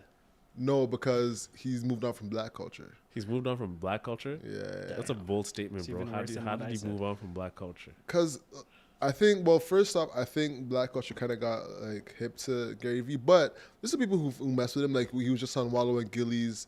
Well, not really Wallow and Gilly, but he was on their channel with Where's Wallow. He just interviewed Gary Vee. Recently? Recently, yeah. Within the last few weeks. Did you watch that? I watched some of it. What it is that he's redundant, like he has a specific thing that he talks about. So once after that, he's not an artist. Once you get motivated, So like this- I can't get any motivated. Yeah, The same thing I said with the interviews, where it's like once you said it, it's like what more can you really say? Exactly. You can't really go back to the well with Gary. But people know. use black culture to pop off. For Because black sure. culture makes things pop. It doesn't matter if you're white, black, Asian, brown, Indian, whatever. If you touch the black people first, you will pop worldwide. Then you can go off and do whatever the hell you want to do. We have so many examples of it. Doja Cat You have so many examples of it. Doja People- Cat still comes back. Yeah. sometimes. She's on tour with Ice Spice right now. That's a label thing. It's not necessarily her decision to say, I'm going to do this Yo, tour how did with these Ice artists Spice. even emerge, bro? Like The so- labels, bro. If you think about it, all the prominent Ice people that we Spice. see on the planet, all the celebrities that we see every day, they were chosen by To pop. somebody. It wasn't talent that, like, some people was talent that outweighed everything. So it's like, okay, forget. Like you're They're too gonna good pop. to be kept Yeah. a Yeah, secret. you're Yeah. too good. You're gonna pop. Yeah. But you're at the end of the day, you're chosen. And we have No, so no. many examples of the people who are like, they're popping, but they're not all the way there. And we always ask, why aren't they here? Like, this person raps way better than Drake. Why aren't they here? It's because they weren't chosen. LeBron James, It's chosen one. chosen one. He even claims it. He was the chosen one. We all know a baller somewhere in the hood or in Who jail. can hoop as good as who's LeBron? Crazier hooper than Broad. I seen a man one time, bro, do a 360 windmill off vert. Doesn't even play ball every day. Doesn't practice every day. Smokes bare weed. Super hood man, like in and out of jail, But I can hoop. bro. Off vertical, That's 360 insane, windmill dog. Off vert. off vert. Like literally dress clothes, jeans. Yo, give me the ball. Pass him the ball. Off vert, right under the rim. Boom. I've seen that, bro. That doesn't make him better than LeBron, though. No, I'm saying that imagine with his talent, if he put in the amount of work that Braun did, he could be better than Braun. I mean, possibly. He has the height, he has the strength, he has everything. Yeah. He's in the streets. Yeah. So we all know somebody that could be here, but they just weren't chosen to be here. Everybody that we see was chosen. All the artists that we see, Yeah. they're chosen. So you know you're popping, man. You're trending. You're trending. Word. That was a big thing of 2023. You know, seeing the YouTubers get canceled. Yes. You know, just Pearly Things canceled. Everybody She's get canceled? Yeah, she's demonetized. Yeah, she disappeared. Yeah, and like her whole company disappeared on her. You know what I'm saying? Because At she least was. she made the bread though. I mean, she was already rich. Like she was She already. came for money, right? Yeah. But she got richer. How about those other guys though? The guys that who The- kept the- bringing on the- like the black, Miami like black dudes? women. Fresh and were- Fit. Yeah, those guys. They're Yeah, demonetized too. They're demonetized too. Yeah. YouTube came after them. You know, for sure. As And long as they got deserve the it. bag, bro. Like that's it. Like you came, you saw, you conquered, you move on. They're on Rumble now. You know. Yeah, the Yeah, cancel bro. culture is real, man. Rumble, the best platform. How do you feel about that, Alex? The best platform, Yeah. if you Yeah. say so. See where Owen's trying to go. Yeah. You know what I'm saying? But yeah. I think that's a funny thing though, seeing them get canceled. All right, so what was your top like moments in the culture so far? Huh. This year, Yeah. I got a few to start off. Right. Montgomery Ball. Oh this guy- yeah. this guy took my top, bro. Dog. Yo. I'll let you start it off. I'll chime in too because that was like some fuckery, bro. That happened like that. It was amazing seeing the guy swim over and like Yeah. this there was the story of it was amazing. Like it was cinema at its The finest. song, The song, like shout out to bro that can swim, Montgomery, Montgomery Brawl. Brawl. Shout out to bro with the chair, Montgomery, Montgomery Brawl. Brawl. Everybody Versus that was whites. there, Montgomery Brawl. word. Threw the hat off at the start, Montgomery Brawl. Man, shout out to the guard, Montgomery Brawl. That was I haven't heard fire. that track. You ever heard the heard Montgomery the Brawl I track? haven't heard the track yet. Oh my Bruh. gosh, bro. Bruh. It's Yeah. fire. It's a leap. fire. Should we take a second? Take a quick pause. I'll All play the right, song. take a for you. pause. play No, the actually, track. I actually want to play it on road back home. Oh yeah, when Actually, we're packing up, I wanna when we're packing appreciate up, the We're packing track. up? Yeah, We're packing up. Yeah, because because I'm enjoying the discourse so far. I- So like I don't want to. Nah, that was the best, bro. Like just the breakdown of that video alone and all the content that came around it. It's like, to be honest, I think with black people specifically, like we really make fun of our trauma so much. You know, 2023 really made me see how much black people make fun of their trauma. Like this is a horrible racist thing that's happening, and the most that we do, like obviously, you know, things turned out well for the people that were involved in it, the black people that were involved in it, but you know, I think it's so amazing to be black. Bro, we're lucky to be black. The fact that we can go through the worst and still have so much fun with it I think it's a blessing. Isaac, would you have gotten in the beef? Would you have fought? I would have been the guy swimming. You'd have fought. You would have swam across the I would have swam across the lake, little pond or whatever. did exactly what he did, hop out like Aquaman, and Bro. body slam. Of So But think course about you it. would. You're drenched in your clothes. How do you even have the athleticism with all that? That's at least like 8 pounds of weight on you. bro, he had the strength of all the black people that came strength. before You him. know what I'm saying? Strength Of the of the black ancestors. Of the ancestors. The Black Panther. He did the Black Panther when he goes and sees his dad. Yeah. He was there first and then snapped out of it. He's like, yeah. Jumped in Bro. the water, boom. Like, I knew Forrest Whitaker in that movie was about to say some crazy shit when he says like the strength of the. I was like, here we go. That was I knew horrible. this man was gonna say some shit like that. Most definitely.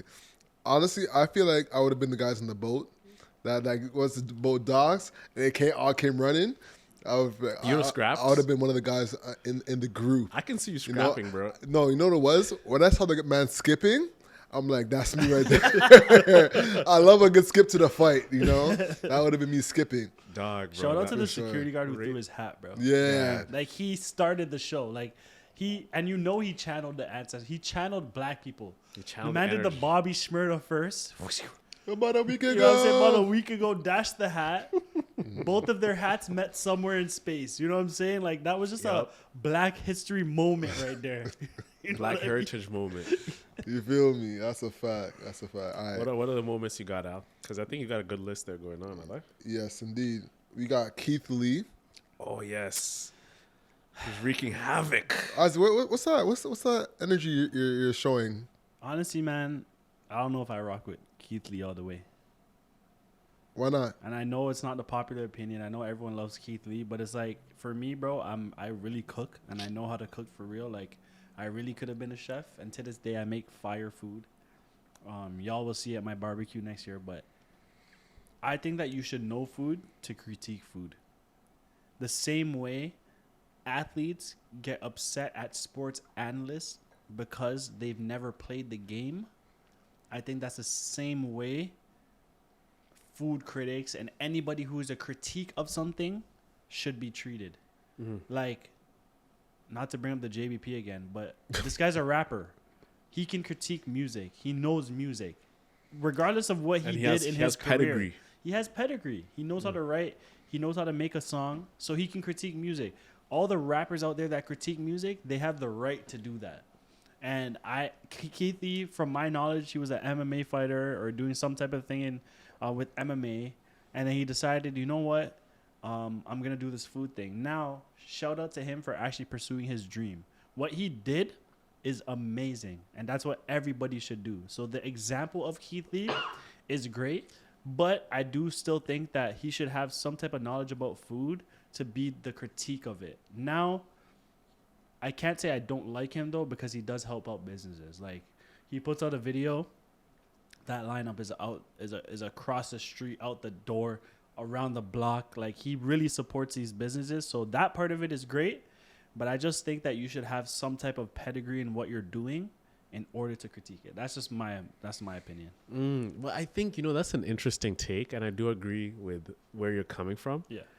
I just believe that the average consumer needs to hear from the average consumer.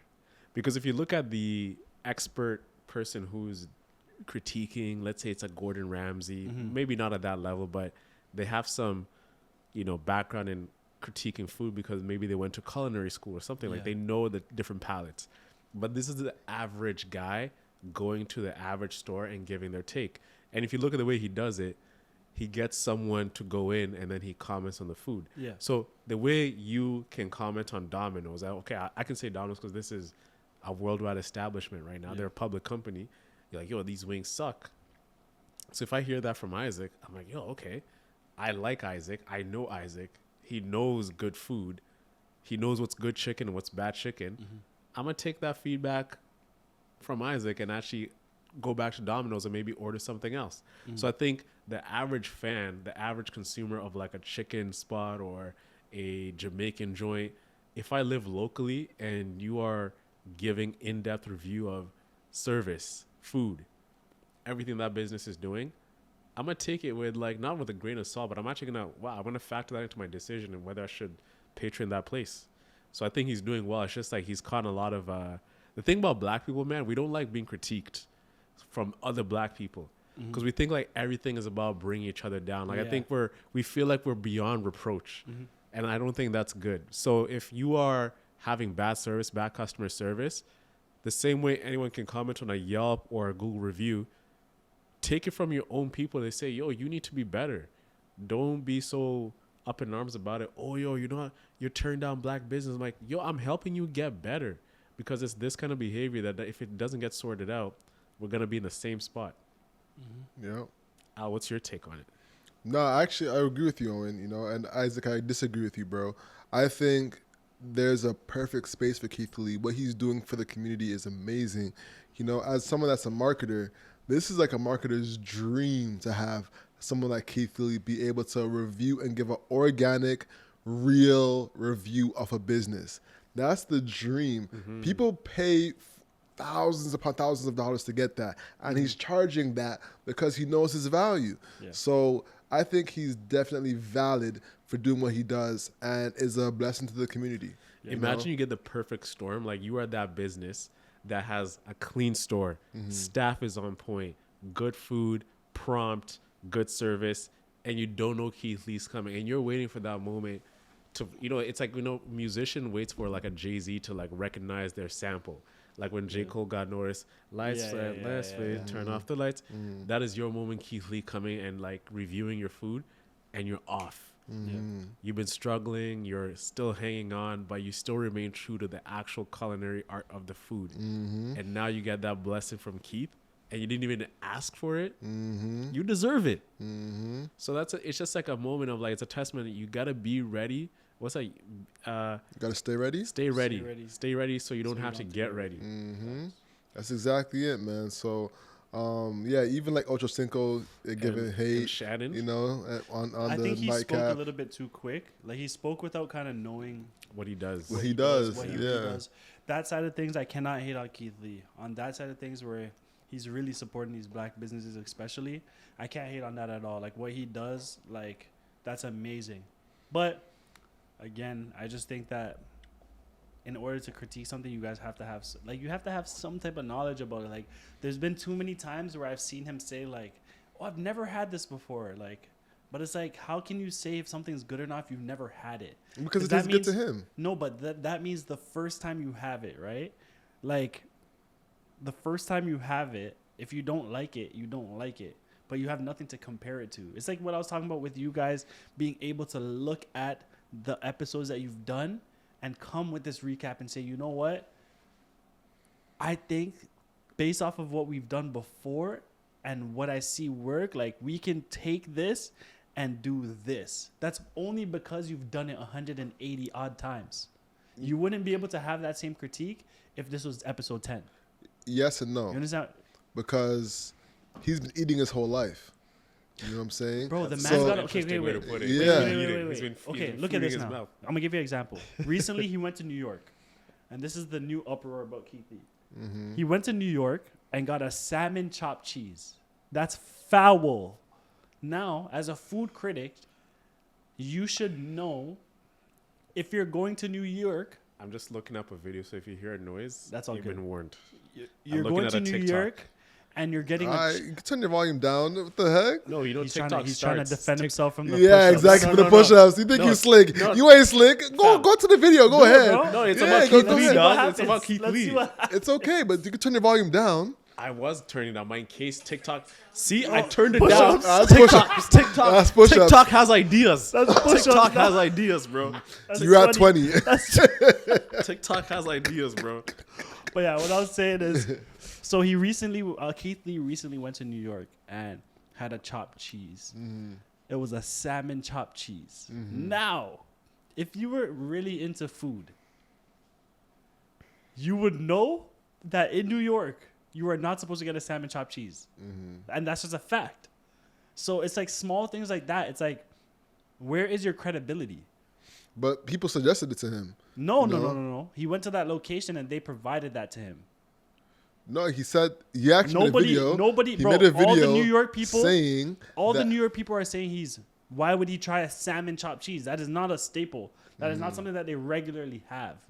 So I think that as a food specialist, a food critic, you should know when I'm entering New York, a chopped cheese should be like this, not a salmon. All the people from New York are flaming him right now because they're saying, why would you go and try this?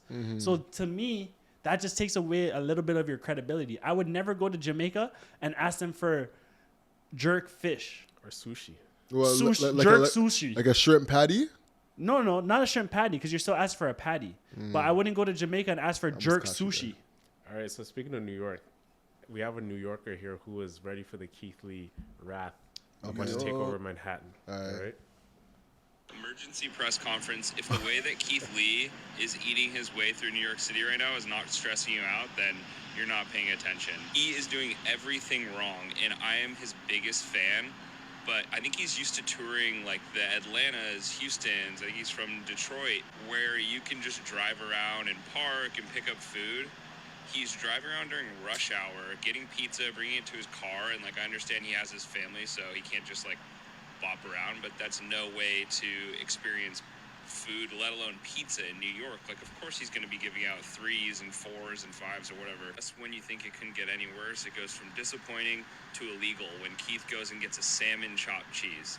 1, give us another shot. Let's do this the right way. And number 2, that's probably not salmon. Emergency press. That's probably not even said. Emergency press conference. This is hilarious. Keith Lee is coming to New York. And that's what I'm saying. A real food critic would never go to New York and get a salmon chopped cheese. Yeah. That's foul. You can't. Listen, That's automatically going to be blasphemous. bad. Blasphemous. Listen, on, man. someone suggested it to him, so he's like, "All right, this was good. Let me try it. Simple and plain." That's what happened. It's like you go to Philly and you don't try Philly cheesesteak. You try like some like tuna cheesesteak or something. Yeah. Let me ask y'all this, and the audience, I want to get your opinion too. Keith Lee says he's coming to Toronto. Where are y'all pointing him? Damn. Johnny Hamburgers. Shout out Johnny Hamburgers. Yep. Keith Lee, if you come to Toronto, try Johnny Hamburgers, Victoria Park and Shepherd. Yeah. You know, classic burger joint from Toronto. Yeah, just a classic Toronto spot because we don't have our own food here. We don't have no food staples. What? What? Okay, name a food staple from Toronto. Body Alley's for pizza. Yo, send him to Osmos. Bro, so he can doodle himself. No, that was good. That was good. Now he's gonna doodle himself for the next 2 weeks straight. I tried Osmos, I and I've been doing. I tried it. I've I been got it. doodling for the last 3 months.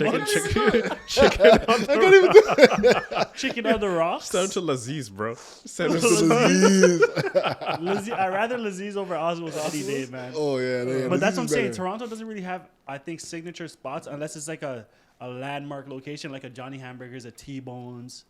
Yeah, bro. There's bare locations that you can go to. You can go to Islas for some Filipino Islas, food. yeah, I've heard of that. Yeah, Islas is fire. Yeah. Yeah. But there's no like that. You know, We don't have a spot. Toronto, like we don't have Canadian cuisine where you can have pancakes and waffles and maple syrup and shit. You can have a beaver tail. He's never had a beaver tail before. Bro, Yeah, that's there's just a lot of sugar brunch- on sugar on There's a sugar. lot of brunch spots like Yeah, there's beer, bro. Toronto is filled with food. You could have Chiang Mai.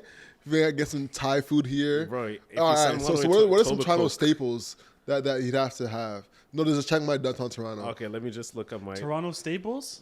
So Johnny Hamburgers. I'd say T-Bones Okay. would be another staple. For the east side, Zet's. That's in next That's to in the the airport. west side, Yeah. by the That's is airport. good. That's is good. I'm just looking at my list of places. Oh yeah. You should tell them about your list, bro. That's very interesting. All right, so you know me as like a former Hinge man. I used to, as a former Hinge man, you know, I used to terrorize the Hinges back in the day. And you know, when a girl asks you out, or when you ask a girl out, you don't want to seem indecisive. You gotta have you gotta be quick, you gotta be prompt. So you gotta know the spots of where to go. So you scout the places, you look at their service, you look at their menu, the price. You know, what's the radius between you and maybe going back home? You gotta be ready for these things, right? Depending who you're taking out. So I organized a list, and I have a list. quick eats spots, or like these are just from me? So for the audience, this is a spreadsheet. Yeah. Not a list. It's a spreadsheet of Hinge restaurants. champion right Yeah. now. Hinge champion. There's like patios you can go to in the summer, right? There's like sit down / group, which is lunch and dinner. There's dinner, then there's bars and lounges, right? And like there's also coffee meetup spots. So this is a business meeting. Oh, what are you gonna meet up? I already have an answer. Sassafras. Sassafras. Speaking of Hinge dates, I told you my sassafras story, right? No. So Yeah, this tell girl, the sassafras story. this one Oh, girl, it's a right? sassafras store. Ooh. So I'm on Hinge and I matched with this girl, and conversation is going well. I'm like, you know what, chat is going really well. I think it's time to escalate this and actually go meet this up in person. So I tell her, hey, let's actually get together for let's go out. So I'm thinking, you know what, money's kind of tight right now. Let's do a cafe. I know a cafe which the ambiance is good, the lighting, the food, the energy. It doesn't seem like a regular coffee shop. You can actually get like good drinks and some food.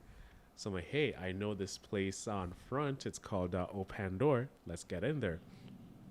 He's like, well, that sounds nice, but I was thinking something else. I'm like, oh. He's like, yeah, maybe I was just thinking like a little something, like a little sassafras. And I'm thinking, I see, a little something, a little sassafras, right? I'm thinking she's calling me sassafras. I'm like, oh, you're calling me sassafras now? What is that? Are we on to nicknames? It's like, no, silly, like sassafras. So I'm like, sassafras. So I look it up on Google, right? I'm like, what the hell is a sassafras? I look it up. It's a freaking restaurant in Yorkville, bro. And I look, I'm like, bro, first thing I see, Yorkville. I'm like, this girl is on one right now. I'm like, hey, maybe sassafras and restaurants. Like, oh, man, I was just thinking this cafe is really nice. She's like, no, I only do dinners for first dates. I'm like, I was flabbergasted, bro. And I start telling her this cafe is really nice. I start like trying to sell her the thing. She goes like, I'm not going to argue with you about this. And I'm like, I'm not arguing. He's like, look, I think you and I want two different things. I wish you all the best in your search.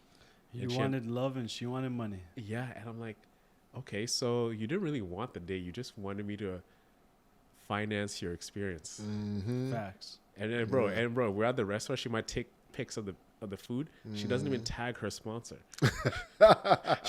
she just like acts as if she's there. Yeah, she might play hangman with you. You know, like tag your sponsor, ladies. Tag your sponsor, bro. Show who brought you to this restaurant. I think that's one thing we gotta leave behind. You gotta leave in 2023. Tag your sponsor. Tag your sponsor. Tag your sponsor, who brought dog. you to that date. First of Holy all, smokes, second man. of all, ladies, if you're leading with money, best believe you will only attract a certain type of guy.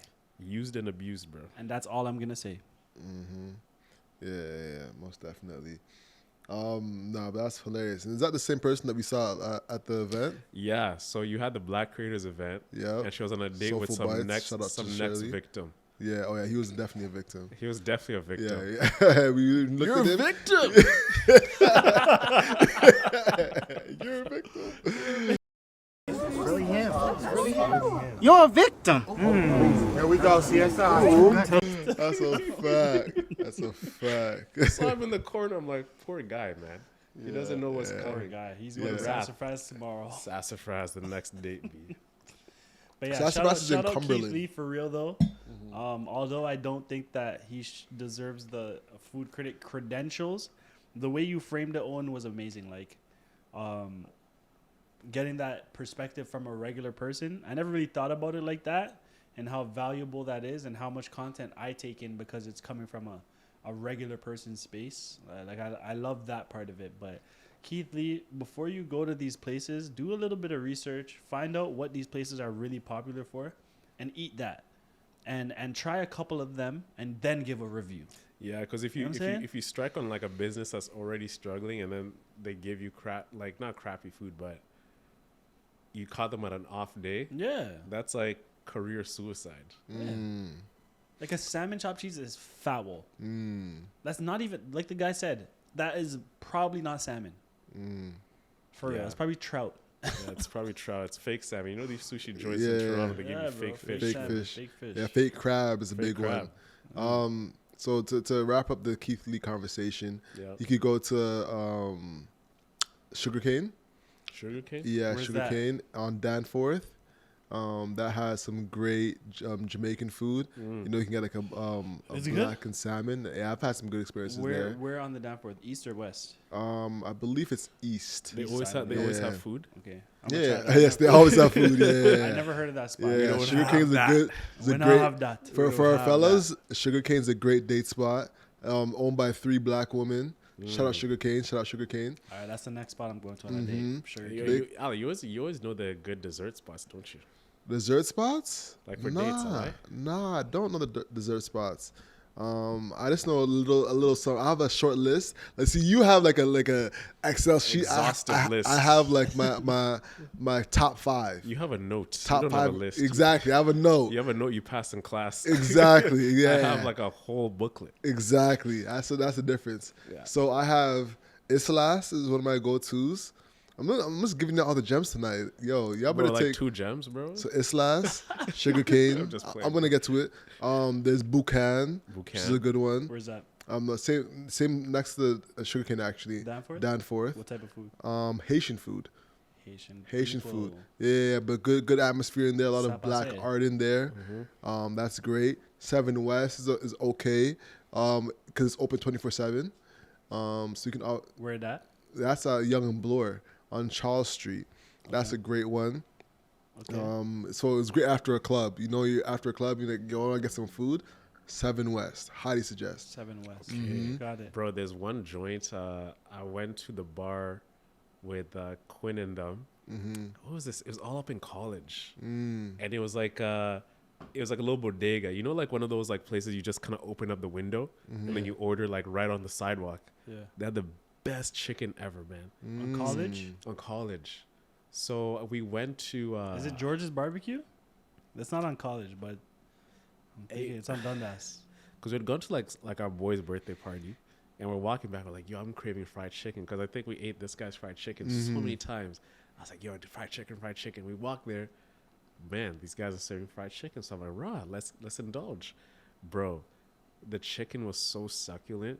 It was so juicy. I mean, even just thinking about it right now, I'm lost for hungry. words, bro. I'm But hungry. now that you're saying that, I'm texting our guy from the restaurant. I don't want to blow up his spot yet. Over You there? know, over there, yeah. Why? You're texting him right now? He's open still? Yeah, he opened late. You know, Yeah, don't blow it up yet, bro. They didn't do they're men's. they're inconsistent. So you So- sent So him- we can't you- suggest them to our audience You because they're blessed him with inconsistent. like a legit the scoutest of Toronto, and they didn't perform. messed it up. Yeah.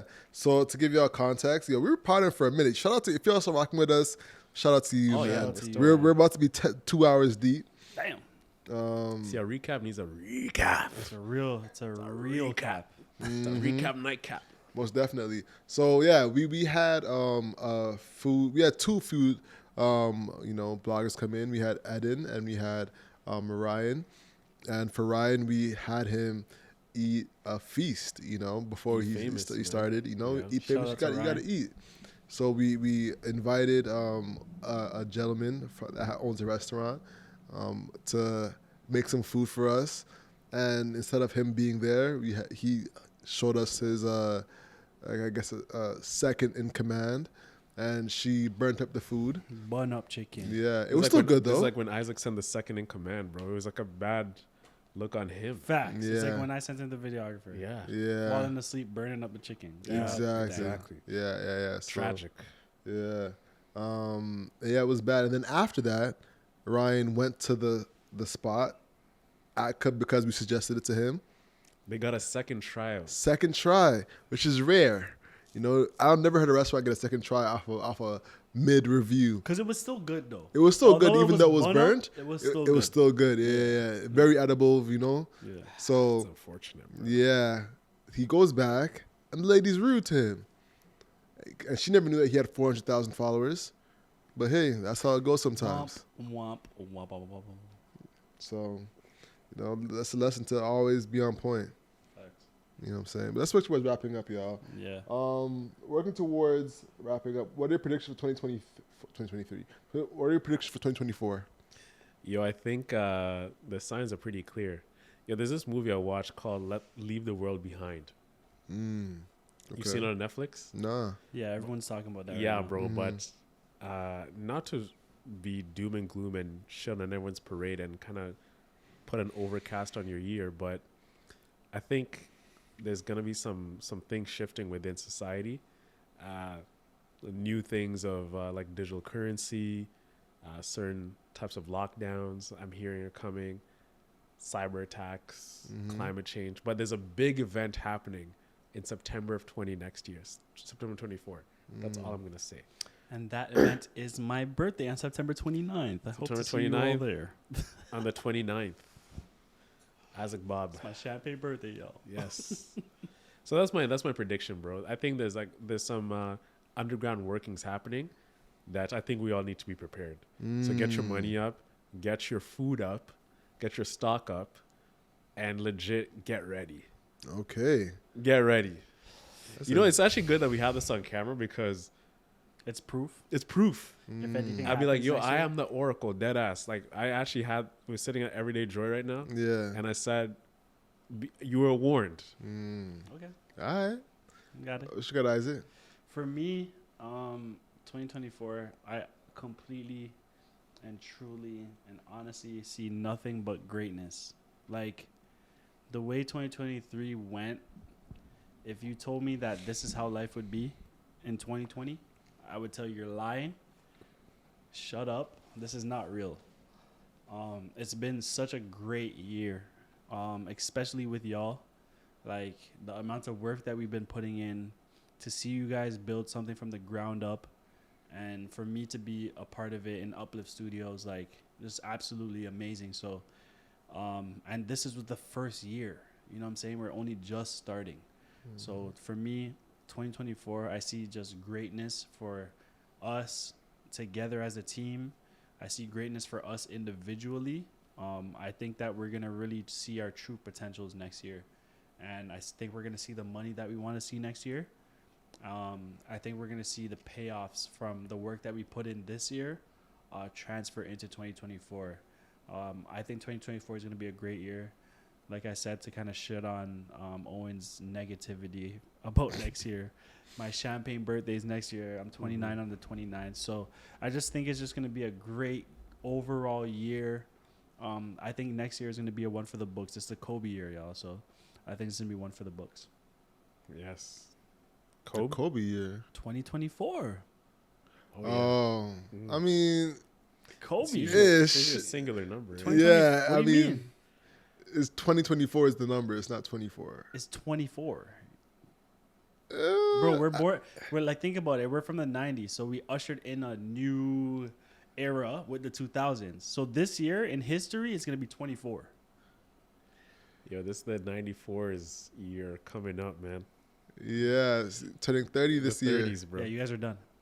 You're done. You got to wrap it up. Wrap. You know what I see in your future, Owen? What's up? Wives. Me? Yeah, I see wifey, bro. 2024 being I see getting wifey. engaged.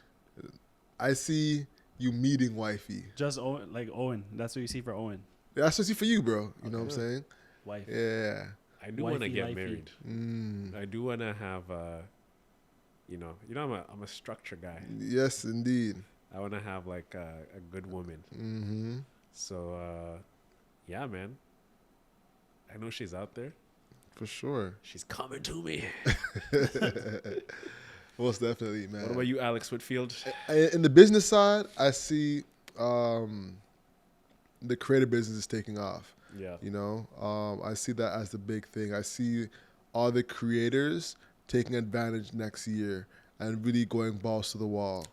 Okay. Yeah, I see that being the big thing. So like merging with Shopify and having like a ecosystem of different revenue streams coming in as a creative business is like the next step, you know? Whether they have like a Shopify store and an events business, like, you know, optimizing for different revenue generating motives, you know? That's kind of what I see for the creators in 2024.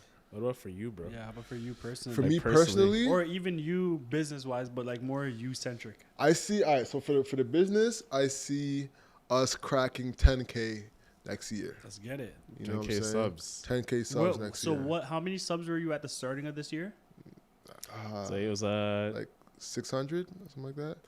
No, it Something was that, around like 6 to 7. six, Yeah. like 720 ish Okay. around there. Because we had like that big Kevin Samuel spike just trickling through, and then just kept piling up. So 400 subs to 1,000 today. Actually, at the day of this recording, this is the day we hit 1,000. Yeah. Beautiful. December 14th, 2023. Amazing. Yeah. So, How about you? 10,000, eh? How about you personally, though? me personally, Yeah. I see myself. If I say it, it spoils it. So you're not trying to say it? So, huh? You're not trying to say it? If Jinxing it? Yeah, if I say it, it jinx it. So I don't want to say it out loud. But I'll tell you off mic, so I can have it recorded, Yeah. and then we can play it after. Enough You said. know what I'm saying? But I'll say Excuse me. I see the company doing mid 6 figures next year.